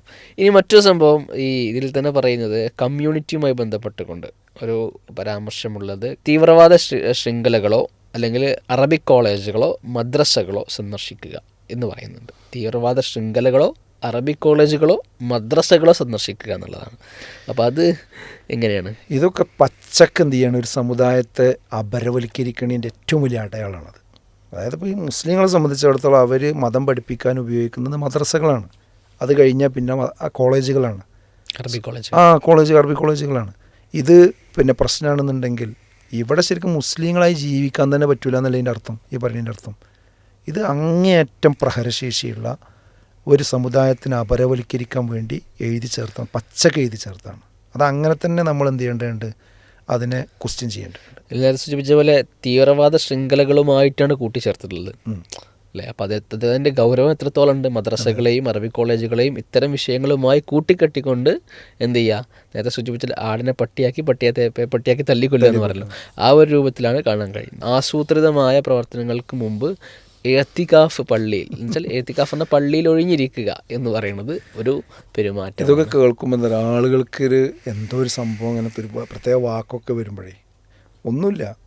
ഇത് സാധാരണ റമദാൻ മാസത്തിലാണ് എന്ത് ചെയ്യും, നോമ്പ് കാലത്ത് പ്രവാചകൻ സല്ലല്ലാഹു അലൈഹി വസല്ലമ പ്രത്യേകിച്ച് അവസാനത്തെ 10 ദിവസം പള്ളിയിൽ ഒഴിഞ്ഞിരുന്നിരുന്നു. ദിക്റുകൾ, പ്രാർത്ഥനകൾ, മറ്റ് ഭൗതിക കാര്യങ്ങളൊക്കെ മറന്നുകൊണ്ട് അള്ളാഹുവിലേക്ക് മാത്രം പിന്നെ തിരിഞ്ഞിരുന്നു കൊണ്ട് പ്രാർത്ഥിക്കുക. അതിനാണ് എന്ത് ചെയ്യുക, ഇഅ്തികാഫ് എന്ന് പറയാം. അത് ആ സന്ദർഭത്തിലല്ലാത്ത സന്ദർഭത്തിലും എന്ത് ചെയ്യുക, അതനുഷ്ഠിക്കുക, കുഴപ്പമൊന്നുമില്ല. ഒരാളുടെ ആത്മീയ വിഷയവുമായി ബന്ധപ്പെട്ട കാര്യമാണ്. അത് മുസ്ലിങ്ങളൊക്കെ നിർവഹിക്കുന്നൊരു ദൗത്യമാണ്. അല്ലാതെ ഒരു പ്രത്യേക കാര്യത്തിന് വേണ്ടി പോകുമ്പോൾ ഒരു ഇഅ്തികാഫൊന്നും ഇസ്ലാമിലില്ല. അതൊക്കെ എവിടുന്ന് ഇവർക്ക് കിട്ടി നമുക്കറിയില്ല. അതൊക്കെ ഒരു ഭാവന വെച്ചുകൊണ്ട് എന്ത് ചെയ്യാണ്. അത് ചുരുക്കി പറഞ്ഞാൽ എന്താ വെച്ചാൽ മതപരമായ നിഷ്ഠ പാലിക്കുന്നവരൊക്കെ തീവ്രവാദികളാണ് എന്ന ഒറ്റവാക്ക് പറയുന്നതിന് പകരം ഇങ്ങനത്തെ കുറേ സാധനങ്ങൾ എന്ത് ചെയ്തു പറഞ്ഞു വെച്ചു എന്ന് മാത്രം. ഇതിൻ്റെ ഗൗരവം പ്രത്യേകിച്ച് മുസ്ലിം സമുദായം അതീവ പ്രാധാന്യത്തോടു കൂടി മനസ്സിലാക്കിയിട്ട് എന്ത് ചെയ്യേണ്ടതുണ്ട്, ഇതിന് എതിർ നരേറ്റീവുകൾ കൊണ്ടുവരൽ വളരെ അത്യാവശ്യമാണ്. തീർച്ചയായിട്ടും ഇവിടുത്തെ മുസ്ലിം സമുദായ സംഘടനകൾ അതിന് എന്തായാലും ഒന്നിച്ചു നിൽക്കണമെന്നുള്ളത് തന്നെയാണ്. മറ്റൊരു സംഭവം ഇതിൽ പറഞ്ഞത് ഇസ്ലാമിക കടമ എന്ന് ചൂണ്ടിക്കാട്ടി വിദ്യാഭ്യാസമോ ജോലിയോ പെട്ടെന്ന് ഉപേക്ഷിക്കുക എന്നുള്ളതാണ്. അതൊരു തീവ്രവാദം അല്ലെങ്കിൽ ഒരു തീവ്ര നിലപാടിൻ്റെ അല്ല. ഞാൻ അങ്ങനെയൊക്കെ ആരെങ്കിലും ഇവിടെ ചെയ്യുന്നുണ്ടോ എന്ന് നമുക്ക് അറിയില്ല. ഞാൻ ഇസ്ലാമിൻ്റെ കാഴ്ചപ്പാട് ഞാൻ പറയാം. ഇസ്ലാമിനെ സംബന്ധിച്ചിടത്തോളം പിന്നെ ജോലി നിർവഹിക്കുക എന്നുള്ളത് പ്രധാനമാണ്. ഒരു ജോലി ഉണ്ടാവണം, മനുഷ്യന് ഒഴിഞ്ഞു നിൽക്കാൻ പാടില്ല. കാരണം ഒഴിവ് സമയവും ആരോഗ്യവും എന്താണ്, 2 അനുഗ്രഹങ്ങളാണ്. മഹാഭൂരിപക്ഷം ആളുകളും അതിൽ വഞ്ചിതരാകുന്നതാണ് അള്ളാഹുവിൻ്റെ പ്രവാചകൻ പറഞ്ഞത്. ഒഴിഞ്ഞിരിക്കാനേ പാടില്ല. An idle mind is devils workshop എന്നാണ്. അതായത് അലസമായ മനസ്സ് ചെകുത്താൻ്റെ പണിപ്പുരയാണ്. അപ്പോൾ ശരിക്കും പണിയെടുക്കണം, ജോലി എടുക്കണം, അധ്വാനിക്കണം. ജോലി എടുക്കുക, അധ്വാനിക്കുക, എന്നിട്ട് കുട്ടികളെ പോറ്റുക, കുടുംബത്തെ പോറ്റുക എന്നുള്ളതൊക്കെ വലിയ പുണ്യം കിട്ടുന്ന കാര്യമാണ്. അപ്പോൾ അതുകൊണ്ട് ഇതൊക്കെ ഒഴിവാക്കിയിട്ട് എവിടെയെങ്കിലും ഒരിടത്ത് കൂടുക എന്നുള്ളതല്ല ഇസ്ലാമിൻ്റെ കാഴ്ചപ്പാട്. മറിച്ച് അവനവൻ്റെ കുടുംബത്തെ പോറ്റാൻ ഓരോരുത്തരും അത്യധ്വാനം ചെയ്യണം. അതെന്താണ്? അള്ളാഹുവിൻ്റെ മാർഗത്തിലുള്ള കാര്യമാണെന്നാണ് ഇസ്ലാം പഠിപ്പിക്കുന്നത്. ഒരാൾ രാവിലെ എഴുന്നേറ്റ് തൻ്റെ ജോലിക്ക് പോയി തിരിച്ചു വരിക എന്ന് പറഞ്ഞാൽ അത് അനുവദനീയമായ മാർഗത്തിലാണെന്നുണ്ടെങ്കിൽ അയാൾ അത്രയും സമയം ചെലവഴിച്ചതിന് പുണ്യം കിട്ടും, പ്രതിഫലം കിട്ടും എന്ന് പഠിപ്പിച്ച ഒരു മതത്തിൻ്റെ വക്താക്കളാണ്. അപ്പോൾ ഇസ്ലാമിലേക്കൊന്നും എന്തായാലും ചേർത്തി വെക്കണ്ട. മറ്റൊരു കണ്ടെത്താനുള്ളൊരു സ്വീകരിക്കേണ്ട നടപടിക്രമങ്ങളായിക്കൊണ്ട് രേഖപ്പെടുത്തി വെക്കുന്നത് മദ്രസകളിൽ പഠിപ്പിക്കുന്ന മൗലാനമാരുടെ പൂർണ്ണമായ വിവരങ്ങൾ ശേഖരിച്ച് ഒരു ഡയറക്ടറി തയ്യാറാക്കുക എന്നുള്ളതാണ്. ഇതിൻ്റെയൊക്കെ ആവശ്യമുണ്ടോ? എല്ലാം ഇത് ശരിക്കും ഭരണഘടനാ വിരുദ്ധമല്ലേ? ഒരാളെ പ്രത്യക്ഷത്തിൽ അയാളിൽ നിന്ന് ഒരു കുറ്റം രേഖപ്പെടുത്താത്ത സാഹചര്യത്തോളം അയാളുടെ സ്വകാര്യ വിവരങ്ങളും അയാളുടെ സോഷ്യൽ മീഡിയയും അയാളുടെ വരവും അയാളുടെ പോക്കും അയാളുടെ ചലനങ്ങളും ഒക്കെ നിരീക്ഷിക്കുകയും അത് അപ്ഡേറ്റ് ചെയ്യുകയും അത് റിപ്പോർട്ട് ചെയ്യപ്പെടുകയും ചെയ്യുക എന്ന് പറഞ്ഞാൽ ഇവിടെ ഒരിക്കലും ഭരണകൂടം ചെയ്യാൻ പാടില്ലാത്തൊരു കാര്യമാണത്. പ്രത്യക്ഷത്തിൽ എന്തെങ്കിലും കുറ്റമുണ്ടോ ചെയ്യാം, അല്ലാതെ ഇങ്ങനത്തെ കുറേ ആശയങ്ങൾ വെച്ചുകൊണ്ട് മദ്രസയിൽ പഠിപ്പിക്കണവനും അതുപോലെ കോളേജ് പഠിപ്പിക്കണവനും ഒക്കെ പിന്നാലെ ക്യാമറയും വെച്ച് നടക്കുക എന്നുള്ളത് ഭരണഘടനാ വിരുദ്ധമാണ്. ഒരിക്കലും അത് ഇത്തരം SOP കടന്നു വരാൻ പാടില്ലാത്തതാണ്. അത് ഞാൻ ഓർന്നുകൂടിയും പറയാം. നിർദോഷകരമായി ജീവിക്കുന്ന വേറെ മതത്തിലെ ആൾക്കാരുണ്ടല്ലോ, അവരെ ചർച്ചുകളിലും വിദ്യാഭ്യാസ സ്ഥാപനങ്ങളിലൊക്കെ പഠിപ്പിക്കുന്ന ആൾക്കാരില്ലേ, അവരെ അങ്ങനെ ചെയ്യാൻ പാടില്ല, ആരും ചെയ്യാൻ പാടില്ല. അതുപോലെ തന്നെ മറ്റൊന്നാണ് റീഹാബിലിറ്റേഷൻ. ഈ റീഹാബിലിറ്റേഷനിൽ മറ്റൊരു പ്രധാനപ്പെട്ട പോയിന്റ് എന്ന് പറയുന്നത് മദ്രസകളിലും പള്ളികളിലും മതസ്ഥാപനങ്ങളിലും എല്ലാ മാസവും സെമിനാറുകളും പ്രഭാഷണങ്ങളും സംഘടിപ്പിക്കുക എന്നുള്ളതാണ്. എന്തിനു വേണ്ടിയിട്ട്? ഇതിനെ റീഹാബിലിറ്റേഷൻ ചെയ്യാൻ വേണ്ടിയിട്ടാണെന്നുള്ളതാണ്, പുനരധിവസിപ്പിക്കാൻ വേണ്ടിയിട്ടുള്ളതാണ്. അപ്പോൾ അതൊരു പ്രശ്നമായി കാണണം. ഇതൊക്കെ നമ്മൾ നേരത്തെ ആമുഖത്ത് പറഞ്ഞല്ലോ. അതായത് ഒരു പ്രത്യേക വിഭാഗത്തിലാണ് ഇതൊക്കെ ഉള്ളത്, ഈ തീവ്രവാദവും പ്രശ്നങ്ങളും ഉള്ളത് എന്നുള്ള ആ ഒരു മുൻധാരണ വെച്ചുകൊണ്ടാണ് പള്ളികളിലും മദ്രസകളിലും കോളേജുകളിലും പോലുള്ള സംവിധാനങ്ങളിലൊക്കെ സെമിനാർ സംഘടിപ്പിക്കണം, ബോധവൽക്കരണം ഒക്കെ അവിടെയാണ് എല്ലാവരും ഉള്ളത്. അത് കൊതുക് തിരയ എപ്പോഴും അഴുക്ക് ചാലിലാണെന്ന് പറഞ്ഞ പോലെ ഈ തീവ്രവാദം തിരയേണ്ടത് ഇവിടെയാണെന്ന് പറഞ്ഞ പോലെയാണ് എന്ത് ചെയ്യണത് വരുന്നത്. യഥാർത്ഥത്തിൽ ഇതെന്തുകൊണ്ട് ചർച്ചിലായിക്കൂടാ, എന്തുകൊണ്ട് ഗുരുദ്വാരകളിലായിക്കൂടാ, എന്തുകൊണ്ട് അമ്പലങ്ങളിലായിക്കൂടാ, എന്തുകൊണ്ട് അതുമായി ബന്ധപ്പെട്ട വേദ ക്ലാസ്സുകൾ നടത്തുന്ന സ്ഥാപനങ്ങളിലായിക്കൂടാ? അതേപോലെ പള്ളികളിലും ആക്കാം, അതേപോലെ മദ്രസകളിലും ആക്കാം, അതേപോലെ കോളേജിലും ആക്കാം, കുഴപ്പമില്ല. പക്ഷെ ഒരു പ്രത്യേക വിഭാഗത്തിനെ മാത്രം തിരഞ്ഞു പിടിച്ച് അവിടെ ഉള്ളവരാണ് തീവ്രവാദികൾ എന്നുള്ള ആ ഒരു നെറേറ്റീവ് എന്തല്ല ഒരു കാരണവശാലും ശരിയല്ല. മറ്റൊരു പോയിൻ്റാണ് മതപ്രഭാഷകരെ അകറ്റി നിർത്തുക, അവരെ സന്ദർശിക്കുന്നവരുടെ എണ്ണം പരിമിതപ്പെടുത്തുക എന്നുള്ളതാണ്. ഭയങ്കര വിഷമുള്ള പ്രയോഗങ്ങളല്ലേ. അതായത് ഇവിടെ നമ്മളെ ഭരണഘടന അനുസരിച്ചുകൊണ്ട് അവനവന് ഇഷ്ടമുള്ള മതത്തിൽ വിശ്വസിക്കുക, ഞാൻ നേരത്തെ പറഞ്ഞു, അത് ആചരിക്കുക, അത് പ്രചരിപ്പിക്കുക. അത് പ്രചരിപ്പിക്കുക എന്ന് പറഞ്ഞാൽ അതിന് മതപ്രബോധകർ വേണ്ടേ, പ്രഭാഷകർ വേണ്ടേ? അപ്പോൾ ആ ഭരണഘടന നൽകുന്ന റൈറ്റ് അനുസരിച്ച് കൊണ്ടാണ് നമ്മൾ എന്ത് ചെയ്യുന്നത്, ഇത് പ്രചരിപ്പിക്കുന്നതും പ്രഭാഷണം നടത്തുന്നതും എഴുതുന്നതും ഒക്കെ. അതെല്ലാ മതത്തിലും ഇല്ലേ, അതിൻ്റെ പ്രചാരകരില്ലേ? അതിന് അവകാശം തരുന്ന ഒരു രാജ്യമല്ലേ ഈ രാജ്യം. എന്നിട്ട് അത് ചെയ്യുന്ന ആളുകളെ പ്രശ്നവൽക്കരിക്കുക, അവർ കുഴപ്പക്കാരാണ്, അവരുടെ അടുത്ത് എന്തെങ്കിലും വസ്തുനിഷ്ഠമായിട്ട് എന്തെങ്കിലും പ്രശ്നം ഉണ്ടെങ്കിലും ഓക്കെ അത് ചെയ്യുക. അതല്ലാതെ ഇങ്ങനത്തെ ഒരു നരേറ്റീവ് കൊണ്ടുവന്നുകൊണ്ട് ഇവിടുത്തെ മതപ്രഭാഷകരും പണ്ഡിതന്മാരും ആളുകളും ഒക്കെ കുഴപ്പക്കാരാണെന്നുള്ളൊരു ചിന്ത ഉണ്ടല്ലോ. ഇതൊരു ഗവൺമെൻറ് ഒരു സംവിധാനം ഇൻ്റലിജൻസ് SOP ആയിട്ട് രേഖയായി പുറത്തിറക്കി എന്ന് പറഞ്ഞാൽ നമ്മുടെ രാജ്യം എത്രത്തോളം ഭരണഘടനാ വിരുദ്ധമായിട്ടാണ് മുന്നോട്ട് പോകുന്നത് എന്ന് നമ്മൾ ആലോചിക്കേണ്ടതുണ്ട്. ഞാൻ പറയുന്നത് രാജ്യത്തിൻ്റെ സ്വഭാവം നേരത്തെ മാറിയിട്ടുണ്ട്. ആ മാറ്റം ഇത്തരം ഉദ്യോഗസ്ഥന്മാരിലൂടെ എന്ത് ചെയ്യാണ്, ഒരു പ്രത്യേക വിഭാഗത്തെ അപരവൽക്കരിക്കുന്നു. ഇത് കാട്ടുതീ പോലെ മറ്റ് സ്ഥലങ്ങളിലേക്ക് കത്തിപ്പടരും. അതിനു മുമ്പ് ഇതിന് എതിർ നരേറ്റീവുകൾ കൊണ്ടുവരിക, ഇത് ഭരണകൂടത്തിൻ്റെ മുമ്പിൽ ഇത്തരം വിഷയങ്ങളെ സംബന്ധിച്ച് അവരുടെ ശ്രദ്ധയിലേക്ക് ഈ വിഷയം കൊണ്ടുവരിക. എന്നിട്ട് ഗവൺമെൻറ്റിൻ്റെ ഭാഗത്തു നിന്ന് തന്നെ എന്ത് ചെയ്യേണ്ടതുണ്ട്, ഇതിനൊക്കെ എതിരായ സമീപനങ്ങൾ ഉണ്ടാവണം. ഇത് മുസ്ലിങ്ങൾ മാത്രം അപലപിക്കേണ്ട ഒരു കേസല്ലത്. ഇത് ഈ രാജ്യത്ത് നിലനിൽക്കണമെന്ന് ആഗ്രഹിക്കുന്ന എല്ലാ മനുഷ്യരും ഇത്തരം ഒറ്റപ്പെടുത്തി അപരവൽക്കരിക്കുന്ന സ്വഭാവം പാടില്ല എന്ന രീതിയിലേക്ക് പറയുകയും പ്രവർത്തിക്കുകയും ചെയ്യണം എന്ന് മാത്രമേ നമുക്ക് പറയാം. നമ്മൾ ഈ SOP പറഞ്ഞ സമയത്ത് ഇതിൻ്റെ ഒരുപാട് അടയാളങ്ങളൊക്കെ പറയുന്നുണ്ടല്ലോ. ഈ അടയാളങ്ങൾ സ്വാഭാവികമായിട്ട് നമ്മൾ പറഞ്ഞതൊരു മതത്തിനെ മാത്രം അഡ്രസ്സ് ചെയ്തുകൊണ്ട് പറയുകയാണെന്ന് പറയുന്നുണ്ട്. എന്നിരുന്നാലും ഇപ്പോൾ കേരളത്തിൽ ലവ് ജിഹാദ് എന്നുള്ള പേരിൽ ഒരു വിവാദമുണ്ടായി. ഇവിടുന്ന് ISIS പോകുന്നു അല്ലേ, ISIS പോകുന്നു എന്ന് പറഞ്ഞുകൊണ്ട് വിവാദങ്ങളുണ്ടായി. അതിന് ചില ആൾക്കാർ പോയി എന്നുള്ള റിപ്പോർട്ടുകളുണ്ടായി ഒക്കെ ഉണ്ടാകുന്നു. അപ്പോൾ അതൊക്കെ കേൾക്കുമ്പോൾ സ്വാഭാവികമായിട്ടും മുസ്ലിം കമ്മ്യൂണിറ്റിയെ തന്നെ അല്ലേ ഈ ഒരു SOP ഫോക്കസ് ചെയ്യേണ്ടത്? അല്ല, ഇതിൽ പറഞ്ഞതിൽ രണ്ട് ഭാഗമുണ്ട്. ഒന്നിപ്പോൾ നേരത്തെ ലവ് ജിഹാദിൻ്റെ കാര്യം പറഞ്ഞു. അങ്ങനെ സംഗതി ഇവിടെ ഇല്ല എന്നാണ് ഇവിടുത്തെ ഗവൺമെൻറ് പറഞ്ഞിട്ടുള്ളത്. അതെ, കേന്ദ്ര സർക്കാർ അടക്കം പറഞ്ഞിട്ടുള്ളത്. ഈ അജണ്ട ഉണ്ടാക്കണ പാർട്ടി ഭരിക്കുന്ന കേന്ദ്ര സർക്കാർ അടക്കം അന്വേഷിച്ചിട്ട് കണ്ടെത്താൻ സാധിക്കാത്ത സാധനമാണ് ഈ ലവ് ജിഹാദ്.